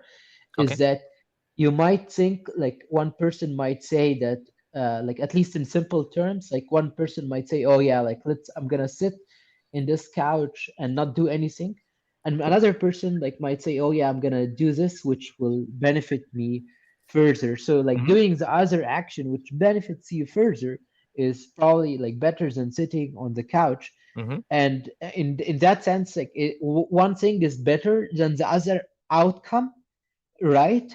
But it also it doesn't capture the best possible decision that you could make, because it only captures part of it, because there might be an argument in regards to sitting on the couch that like better than like going for a run, for instance, or something like that. So it's all, like, for instance, like it might be better to relax. So like, it It might be depends a on your high. goals, right? It depends Yeah, on goals. yeah, but what I'm saying is that, like, there might be a single system that, like, if all humans follow, then it will make their life better, Okay. based based on evolutionary traits, Mm-hmm. and based on like happiness to them, and like other, and like, so happiness, which comes from evolutionary traits, which comes like from how they benefit them and the survival of them and their families, I guess. Mm-hmm. So one system might be better to them more than other system. But what I'm saying, or what my point is that uh, that system is probabilistic in nature. Mm-hmm. So it's not something that you can write in a book, like, and say, oh yeah, like I'm gonna follow all of those set of rules and then I will be happy 100%, Mm-hmm. or I'll be like my maximum happiness will be reached Yeah. as a species. And I think Yeah. that, I was gonna sorry, say it say that. also depends on your goals. I mean, for some people, happiness is not the goal either. I mean, Yeah, happiness yeah. or contentment. I mean, the funny thing is, we've evolved. I mean, this is kind of annoying, but we've evolved not to be happy. And Uh-huh. what I mean by that is we're never happy. Like you can be happy for a short period of time. I give you a chocolate bar. You love chocolate. Now you're happy. Then you eat the chocolate. Now you're like not happy anymore. And you eat chocolate every day. Now you don't even like chocolate. And you're sick of chocolate. Our brains, like you win $1 million, you become elated, over the moon. One Mhm. week later, you look at the people that won the lottery. The happiness goes way down. Sometimes even goes below where they started. We've evolved to want to constantly strive and struggle, right? And to Yeah, yeah. constantly do more. We're not the thing that overrides that is some drugs can override that. Meditation can override that. Mhm. Mindfulness can override that. Like weed is an example. I don't like weed, to be Mhm. honest, but like things like this, they help you to recenter yourself, because evolution wants us to keep running.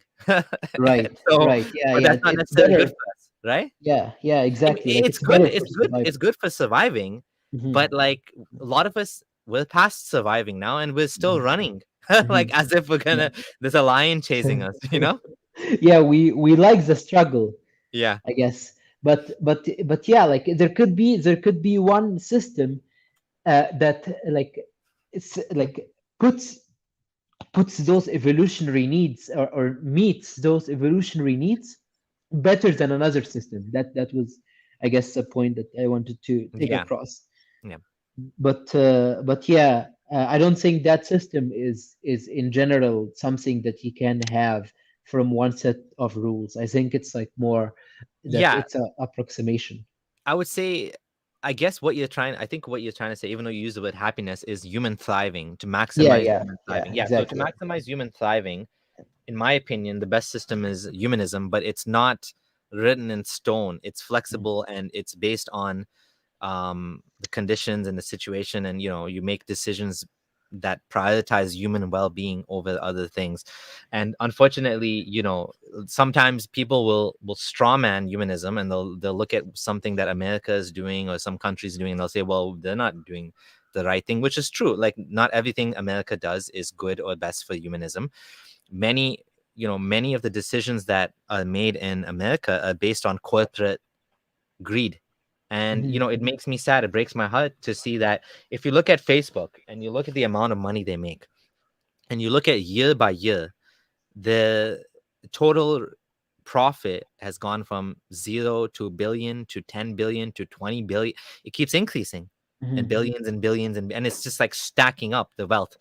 Yet they continue making decisions that are not in the best interest of everybody, Hmm. only in the best interest of them. So for example, there was a Facebook whistleblower, you can look her up, and she did an interview with 60 Minutes, and she talked about how Instagram, Instagram is Facebook. They know that the feeds are hurting young women because it promotes unhealthy body expectations or whatever, right? And they know this. They're like a very smart company. They have all the tools, they have data scientists, they have everything, they have the facts in front of them. They have internal reports saying you can reduce the amount of harm being done to young women by changing the algorithm in this way. Of course, you'll Hmm. make a little bit less money, but you'll basically save lives. Okay, like at the end of the day, they're saving lives. Yet they don't do that. They're Hmm. maximizing the profit. They crank the thing all the way up to make the most money at the cost of social repercussions to the society, and they don't care. So that's not humanism. That's obviously corporate greed. And thankfully, there's people that like put their hand up and said, I've been trying to raise this issue to the community, to stakeholders at Facebook, and they're just ignoring me. Right? The Hmm. system is made to make money, and that's what it's doing. So it's unfortunate that we have advanced companies and that are able to do these things and take care and make a little bit less money, but still they're focusing on money, which is unfortunate, and that's not what humanism is about. And Yeah. I'm glad that people are actually are whistleblowing and making a big deal of these things, because someone has to take them to account for, because they're making profit, but the side effects the society is paying. It's not fair. It's kind of Hmm. like when tobacco companies make so much money, and then the government has to pay. In a country that has public health care, the government's paying, subsidizing the tobacco company's profit by paying for cancer patients. So, finally, at some point, we as a society held the tobacco companies to account and sued, the government collectively sued them to get the money back for all of the damage they've been doing to people's health. So I think it's tricky, but I do think that, yeah, we as a society, we need to go forward with what's best for humanity and for all creatures. Like, like you said, you Yeah, being vegan. exactly. This is Yeah. what we want and this is what we're calling for, and this is what I'm, preaching. Basically, that's my religion. Yeah. Yeah. And actually, like going back to that point, like I think like religion like would evolve in any species. So I think that so in any species in the universe that evolve higher intelligence, I mean in the and why in the long run it could be, yes, like why I think it could be useful in the long run for human development. So I think like any species in the universe, if we assume that it evolved naturally, it would have like certain traits that needs to keep the species to survive, right? And those traits would come way before rational thinking. So those traits could be translated as religion or philosophy that are adapted by like a society at large. Like for instance, like human babies take many years to develop and need human supervisors in order to survive. That's why, like for instance, human babies don't even recognize themselves until like 3 to 4 years old or something like that. It's called mirror recognition test. But but yeah, if we evolved in the sense like, so that's why we evolved the sense of community and the sense of belonging. So also having a community gives away a higher chance of survival rather than a single family. So even if the human babies develop right away in short period of time, this like even if the human babies developed in short period of time, it might be even better to survive in a group more, because like it would be good for collaboration and stuff like that. So maybe certain mental health comes in like certain good mental health like good mental health comes in humans, and is evolutionary, like some evolutionary things are not being met, and that could be accounted for by having some sense of belonging or a community. So like humanism, I guess, provides that, like for, like I guess, like atheists and stuff. So I guess like religion like provided those things, as but it has many other negative aspects that lagged people behind. Yeah, for sure religion has evolved for a reason. And Sorry. sorry about that, my son was making noise there. Oh. Yeah, I was gonna say religion evolved for a good reason, obviously. And um yeah, so like sapiens, Yuval Harari talks about this in Sapiens, this belief in a shared um spirit, a shared god belief. It actually probably united Homo sapiens to defeat Mhm. the other competing, like for example Neanderthals and stuff like that. But I think again, based on a collective evolution, we need to get past these ancient, barbaric stone age, Yeah, bronze age exactly. religions. Yeah, exactly. And like for instance, like some people might say like there are like mental health issues that like ex-Muslims get and stuff, but that can be explained. For instance, like imagine like having your own community, and then all of a sudden, because you're ex-Muslims, you're not anymore surrounded by that support, right? And you're by yourself, so you get like negative side effect because of that, because we have better mental health when we are in a group, I guess. And I think that like sir, like that's Yeah, evolutionary speaking, I guess. yeah, that's for sure. That's for sure. That when you lose religion, you sometimes miss out on some of the benefits of the community. And Yeah. so definitely we do need a replacement for that. Hmm. Yeah, but it has many negatives, like for instance, like the concept of identity. It provides a way to dehumanize like other humans. Like so, for instance, that identity could be a religious identity, such as Islam. So as humans, like empathy like evolved for us, but we also had to have the ability to kill other humans, Hmm.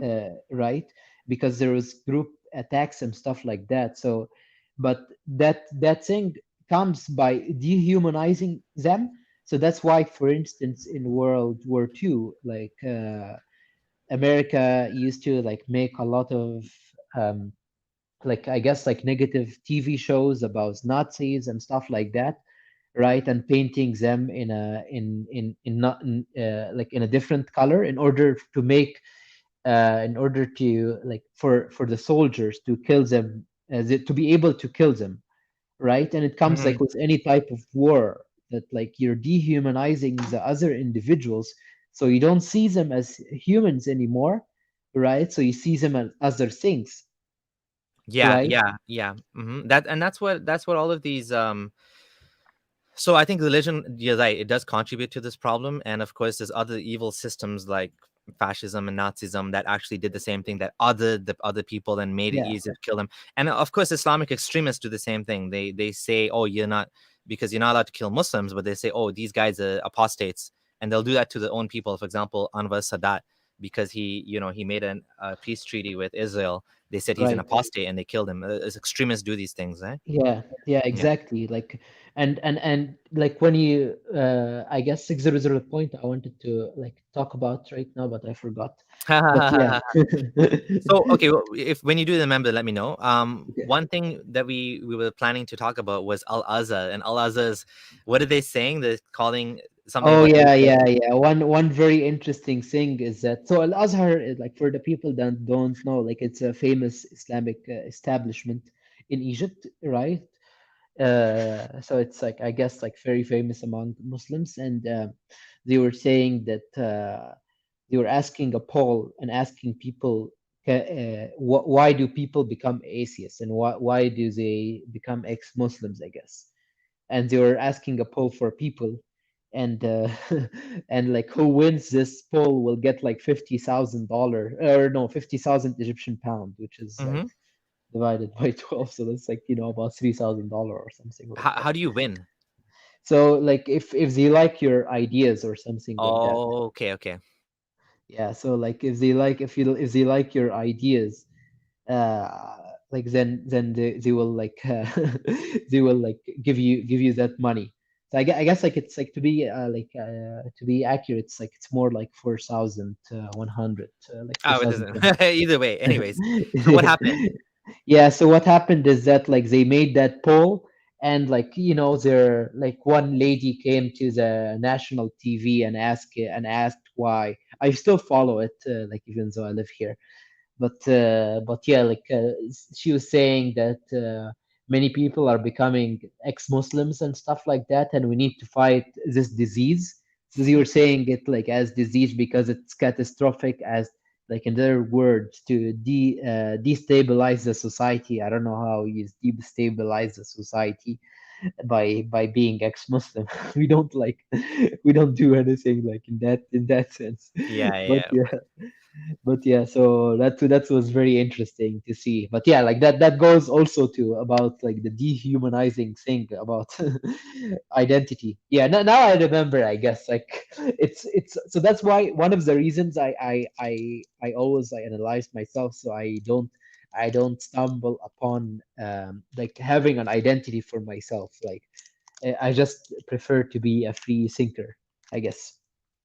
Yeah, like it's like Absolutely, absolutely. I mean, it's so beautiful to be able to not be limited to what this dogma is telling you have to think. You can just think what you want to think, you know? yeah, exactly. Yeah. One very interesting thing is that I had one in my undergraduate. I did it in Canada as well. Immigrated in high school to Canada, uh, s- just because I took exams and stuff. But I did university actually in high school. But Oh yeah. yeah, but I had one Jewish friend, and like one like my family was wary of him. So I like to meet people that I haven't met before, and just because I get a different point of views that I never came across. I find that I learn from that. Hmm. So, and my family were actually worried of him because he was Jewish, right? And yeah, like, and it's really sad because I think like Islam in particular like dehumanizes Jewish people, Yeah. and also like I guess like Christians as well, but like less, to some less extent, I guess. Hmm. But yeah, but after that they learn to like that he's a nice person and stuff. But Awesome. Awesome. yeah, like after like also like some identity issues that comes like from religion, it might it might not allow you to like explore things like genetics, AI, or other areas of cosmology, because like it would contradict with your religion. So I remember I had a friend from Afghanistan during my undergraduate. He was a Muslim, and it was very sad because the guy was like very smart with mathematics, and he was also smart in physics as well. He's taking physics, and because he started having doubts because of physics, then he left physics altogether, and I find that very sad. So it's like that I Why? What? I'm sorry. What was it in physics that caused him to? I don't so it understand. was it was about like the earth being round, I guess. And, like the earth being flat in Islam, I guess, like So to this him. guy was a flat earther because I Yeah. actually don't know any I mean, I know one. I mean, I know one Muslim who thinks the Earth is flat. I don't know many of them. Yeah, he thought that like the earth is flat, and also like he was telling me, I didn't tell him that I'm an ex-Muslim. He was telling me that I just wanted to understand him better, I guess. So he was telling me that like he's also like starting like, because due to critical analysis and stuff, like he's starting to see like contradictions in Islam. And then he decides that like because of that, he thinks like that him pursuing physics and science in general would be contradictory, like it would drive Oh, him away. wow. That's Yeah, so wild. it's I mean, he's probably on the right track because many early scholars did say that the earth is flat based on the Quran and Sunnah. They do say that. Most Muslims don't take it that way, but I guess if you study enough physics, they might, and science in general, it will actually cause some doubts. And I guess he was seeing in advance that he was already having issues. yeah, So exactly. instead of allowing his worldview to be contradicted or even reconsidering his Islamic worldview, because some people are Yeah, able to do that too, like, okay, uh, well, maybe the Quran's not talking flat earth. I'll still be Muslim, but I'll just throw that uh, part out. And then yeah. maybe this hadith is kind of bad, but I'll just throw that out. And then eventually they're like, I don't believe any of this. But this guy was like, okay, I don't want my iman affected. Was he Salafi by any chance? Yeah, he was a hardcore Salafi. Knew it. I knew it. Yeah. All right. But yeah, like it's just quite sad to see that. But like so I think like identity issues could cause that. And I mean like that's like with basic physics. So imagine like going to like if you went to cosmology or something like that and started like exploring like other aspects, like for instance there is a certain like called cyclical cosmology that Mm, could explain what happened before the Big Bang. So imagine that was like by Roger Penrose, who famous mathematician who won the Nobel Prize in physics recently in 2020. But imagine if we went to that extent. So I mean, so I guess like he knew what would happen in the future. And what is very sad is that I remember like now that like I always see that Muslims commenting saying that like algebra, like Islam gave algebra, right? But Islam didn't give algebra. It's a person.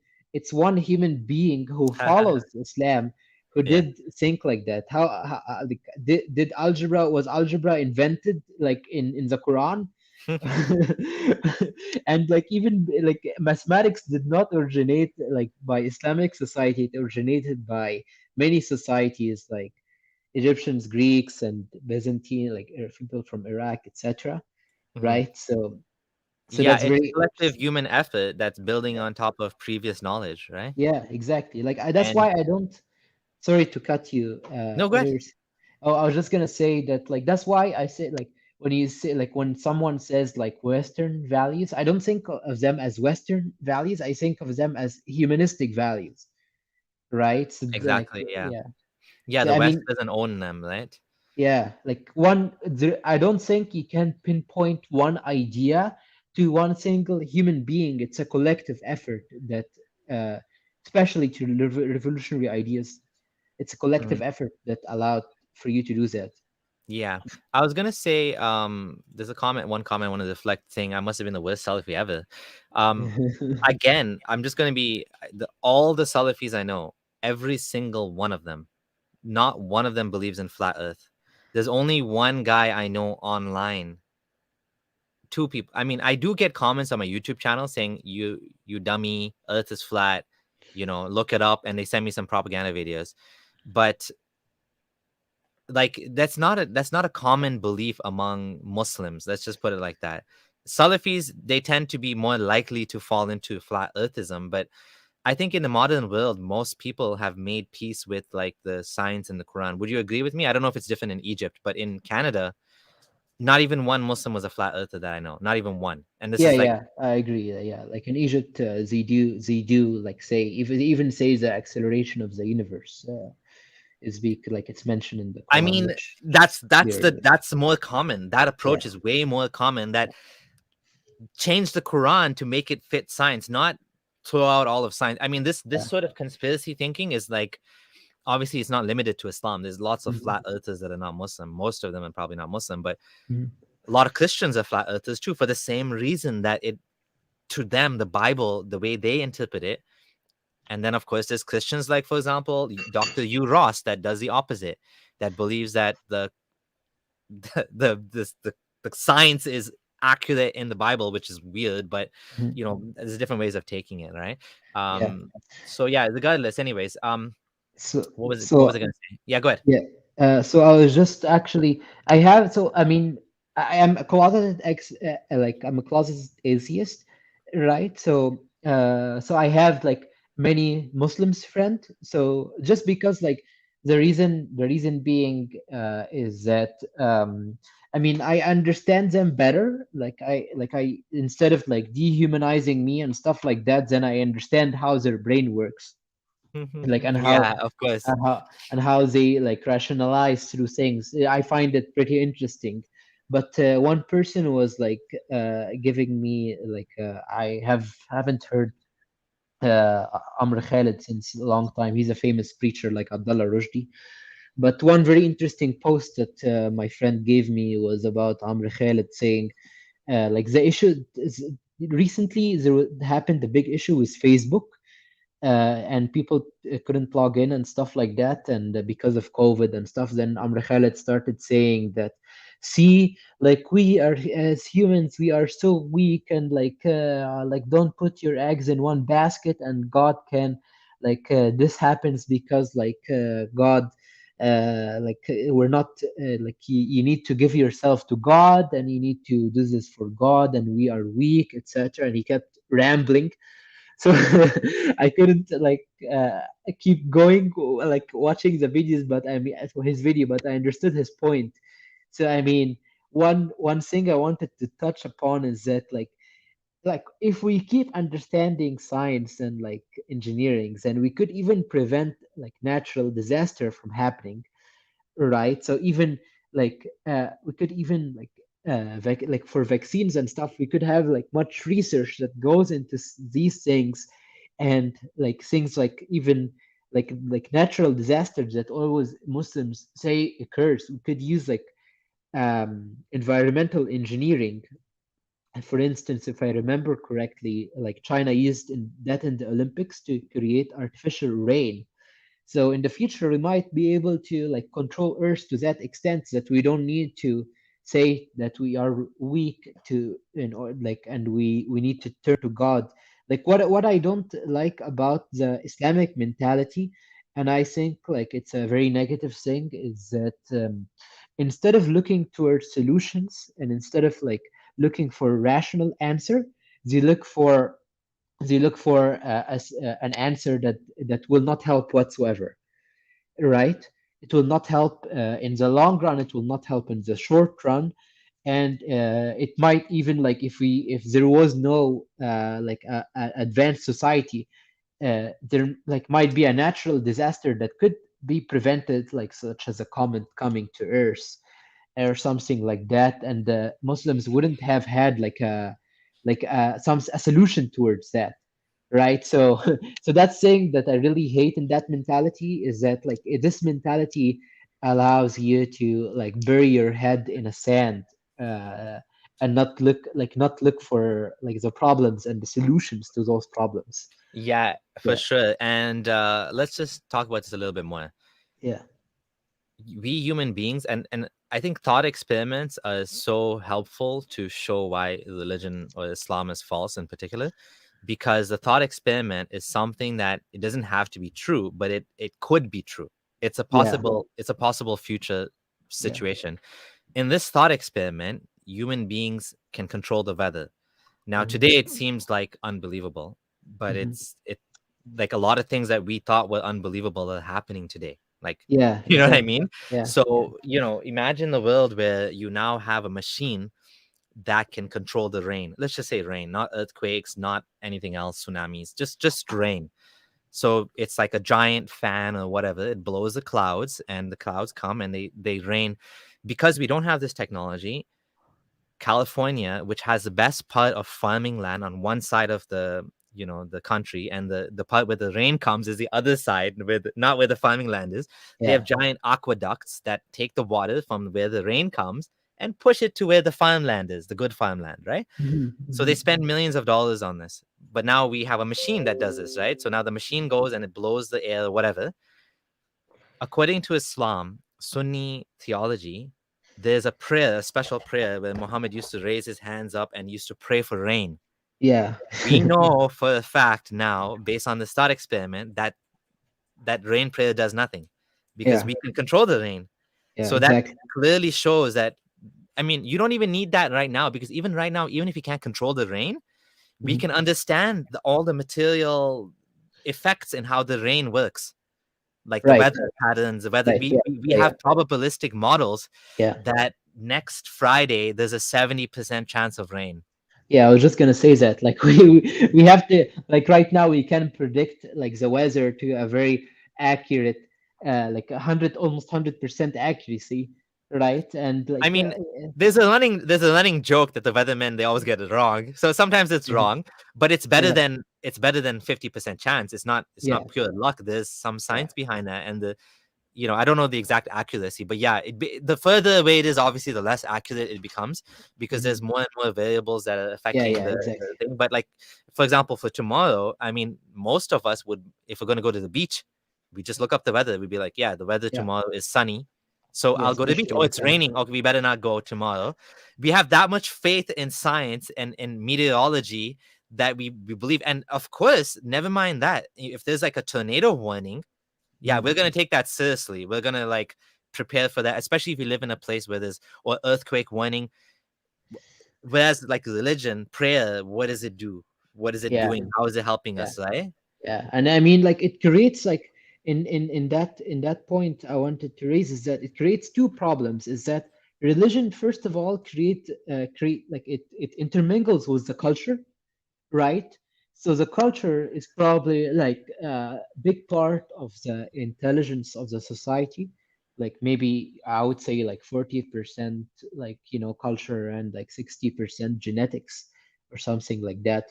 But yeah, like, so this type of attitude like decreases like the scientific minds in societies where, like, Egypt, for instance, right? Yeah. Can you So, explain how that happens? like, yeah, like, for instance, like, let's say you do like sometimes you do things because you're engulfed in the culture, and you don't really think about them. So, like, for instance, you might say, like, oh yeah, like, so this thing happened to me, so it's like Qada wa qadr. So that's like a very famous thing in Egypt.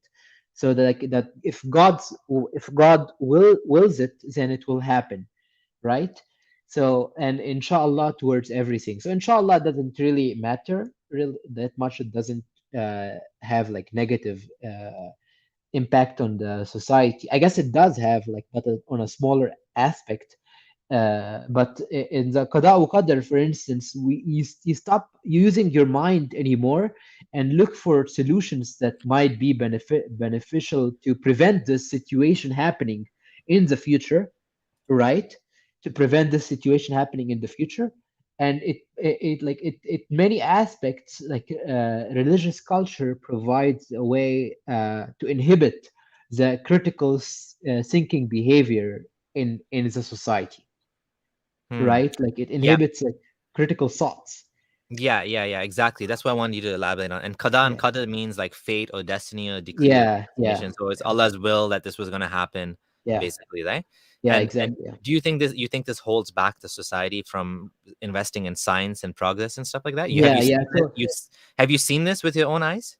Yeah, so I mean, it influences the society in that direction, and it can be seen like by the scientific output of Egypt relative to other countries, right? Mhm. Like, even like Islamic countries, like the scientific output lags way, way, way behind.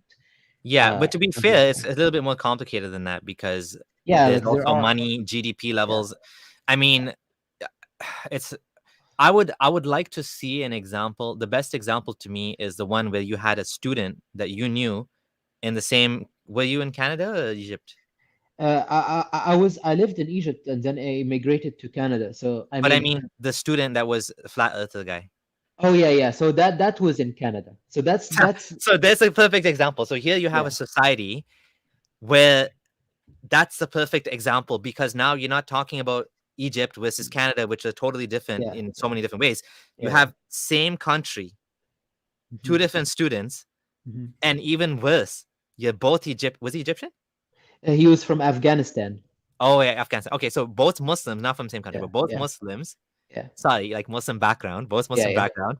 yeah, One guy goes deep into science and yeah, math and physics, and the other guy is like backing out of it because of religion.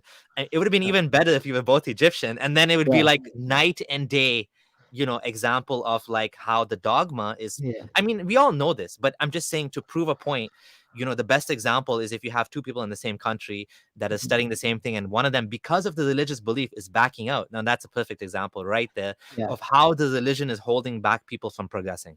Yeah, and even like going back to your point about like GDP and stuff like that, like the culture also like is the aspect of that. So like if you think about like if there is a more like critical mindset towards in the society, then critical mindset would be applied to every single thing, including like how to have a better like economy and stuff like that. And people could say, what about like Western influence that happened in Egypt, for instance?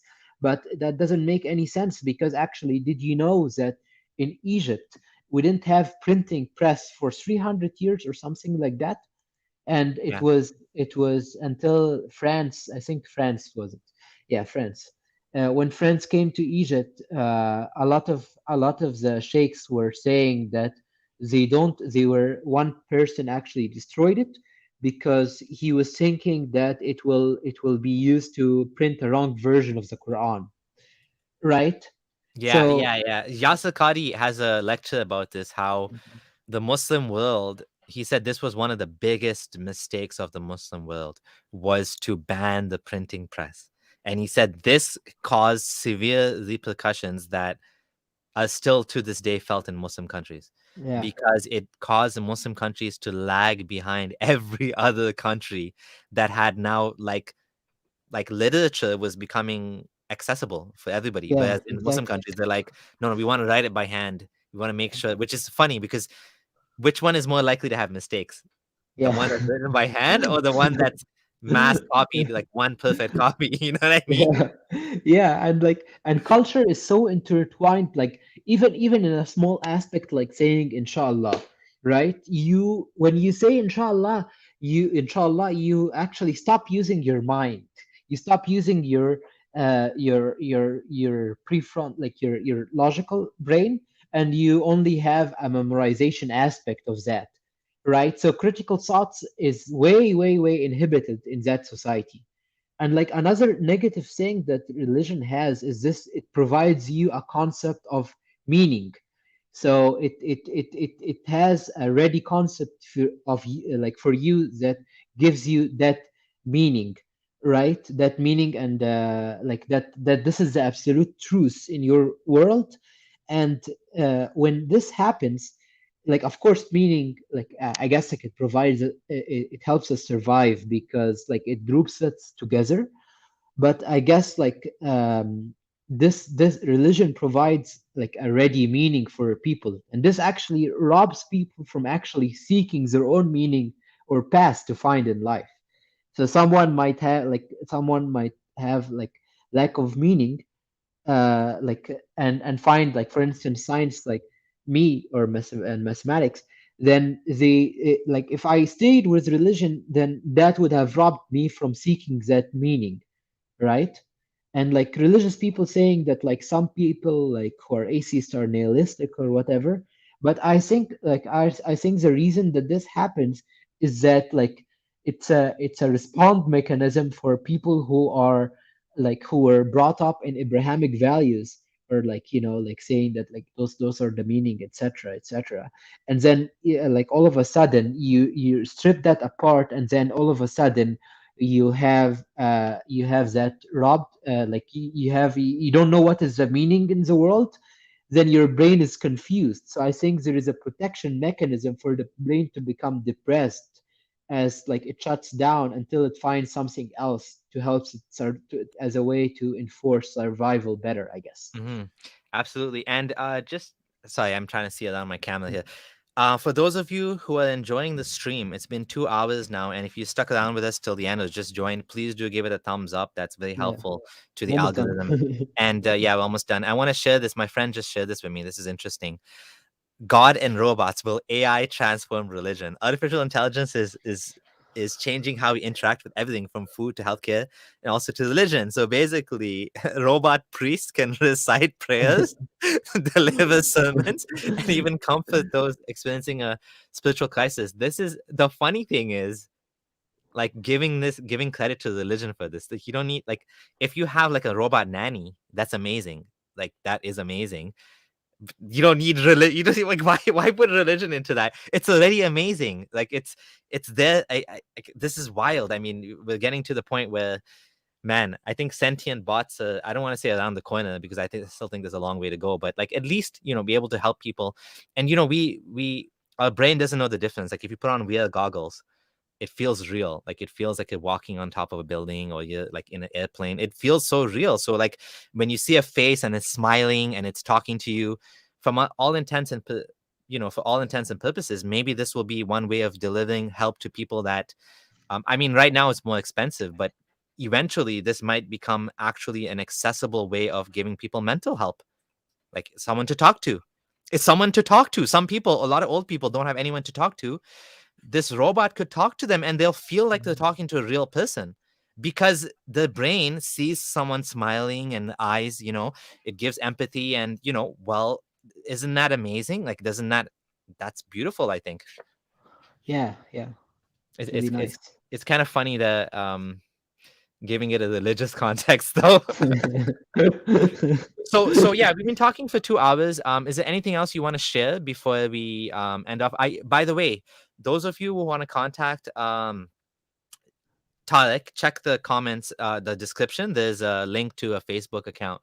You can message him on there, and yeah, that you can contact him that way.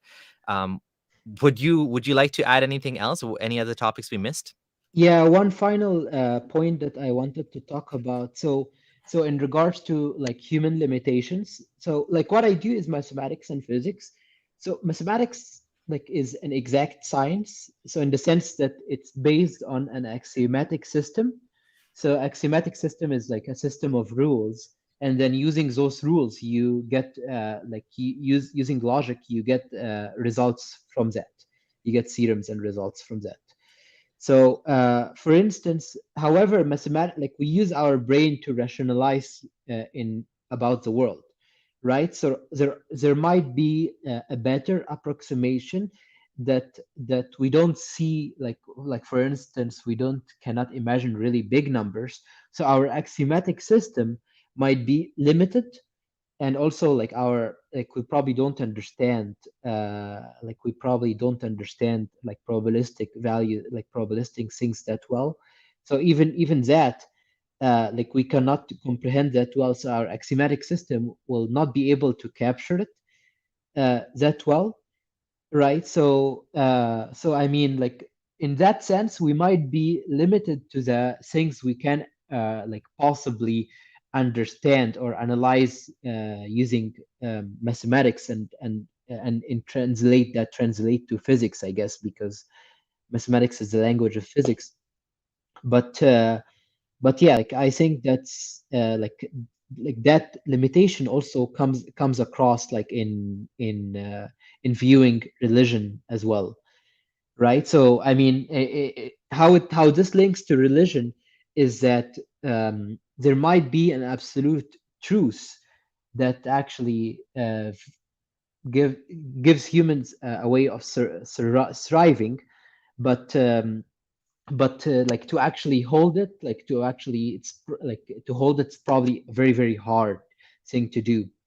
So that's yeah, I find that very interesting. And one final point that I wanted to say is that like some people, like some just because I want to close this off, like is that like some people might say like, okay, yeah, so what, like there is a, I don't know if you've heard about it, but there is a Kalam argument where Mhm. uh, yeah, like I think one of the Kalam argument is that like if the universe had a beginning, then it started, like it had a creator or something like that. But I mean, the universe, it could cycle in between like big bangs, and then at some amount of time, like there is a theorem in mathematics called Poincare recurrence theorem, is that it says that like after, like in a dynamical system, after a long but finite time, that system goes back to initial conditions. So there might be the universe might go back to its initial conditions again and cycle in between like big bangs and again going back to initial condition, and that seems like a far yeah, like it wouldn't have like the contradictions that we have about like an intelligent creator, I guess. And yeah, Hmm. that's Yeah, absolutely. And just want to say thank you for joining and for, this discussion, for setting up that Facebook account for people can contact you. And it was a great conversation. I definitely resonated with a lot of the stuff you said. So it was a lovely. And yeah, we thank you should so get much. together again at some point. If you're ever in my area, we can talk about that offline. I'd love to meet you, and definitely felt like you're a brother, and you are actually my brother because I'm simply Yeah. saying. Yeah, same thing, same thing. We'll definitely be in contact. Yeah, and Yeah, I really enjoyed like our discussion today. It same. was really nice. Same. And so just to end off then, just want to tell everyone thank you for the super chats, Stop Scamming Man and everyone else. And just want to say thank you to everyone for continuing to support the channel, continuing to be here and to support people in sharing their stories and discussing fighting it out in the comments with there's a fellow Muslim in the comment that's going on about something else. Sometimes I get a little bit distracted, but I'm gonna update the description with all of the links that we discussed. And one more thing I do want to share, which I think is important and does help me, which is my Patreon. If anyone would like to support the channel, this is one way to do it. So yeah, I have the camera in front of the screen. But yeah, here's a Patreon link. If you'd like to support the channel and give a little bit of money every month to continue running it, I have actually hired a full-time employee that helps me for all of the live streams. He goes and he adds timestamps so we can go back, we can make clips out of it.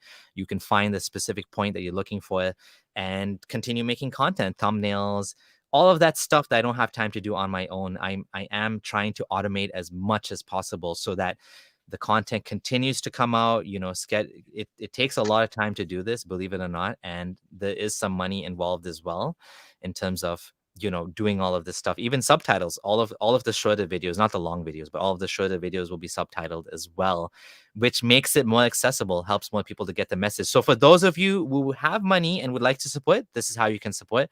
I am most graciously thankful to everyone that does support, including John Stopman, Dee Bordeaux, Simon Roper, everyone that's actually donating already. I think thank you so much. I do appreciate it, and it does help for sure. And for the rest of you who are not donating, that's okay. I do appreciate you coming, subscribing, liking, discussing in the live stream. This helps as well. This helps the channel get more visibility, and I'm excited that I'm soon going to be back at 60,000 before you know it. Then this channel is going to be back to where it was. So with all of your help, so I do appreciate that, and we'll continue to have more such conversations, which is showing us that things are changing. The when Tarek left Islam, when I left Islam, two totally different times. And yesterday I met a bunch of people. We went out for dinner, people that I never met before, ex-Muslims, and many of them were like, I really appreciate that what you're doing because this helped me, like watching your content. And I was amazed to meet people that said I've watched like 90% of your content. I'm like, dang, that's a lot. But it helps. Like it helps people that are, confused and wondering and they're in a state where they don't know whether they're right or wrong anymore. They were taught one thing, and some people, they just need a little push, a little bit of encouragement to be told that you're on the right track, that you are doing the right thing and you're not crazy. You're not just, leaving Islam for sex and drugs or whatever. You're doing the right thing, right? You're on the right track, and be free. Be free of this dogma. Life is so beautiful. Wouldn't you agree, Tarek? Yeah, Life is so yeah, beautiful without definitely. Yeah, Islam. yeah, definitely. And like, I spend most of my time like like studying and like seeking like the truth about existence and the world. Like, I don't know how Muslims say, oh yeah, like if you're ex-Muslim or atheist, then like you're gonna like have sex in the streets and like sleep with your sister and like like do this and do that.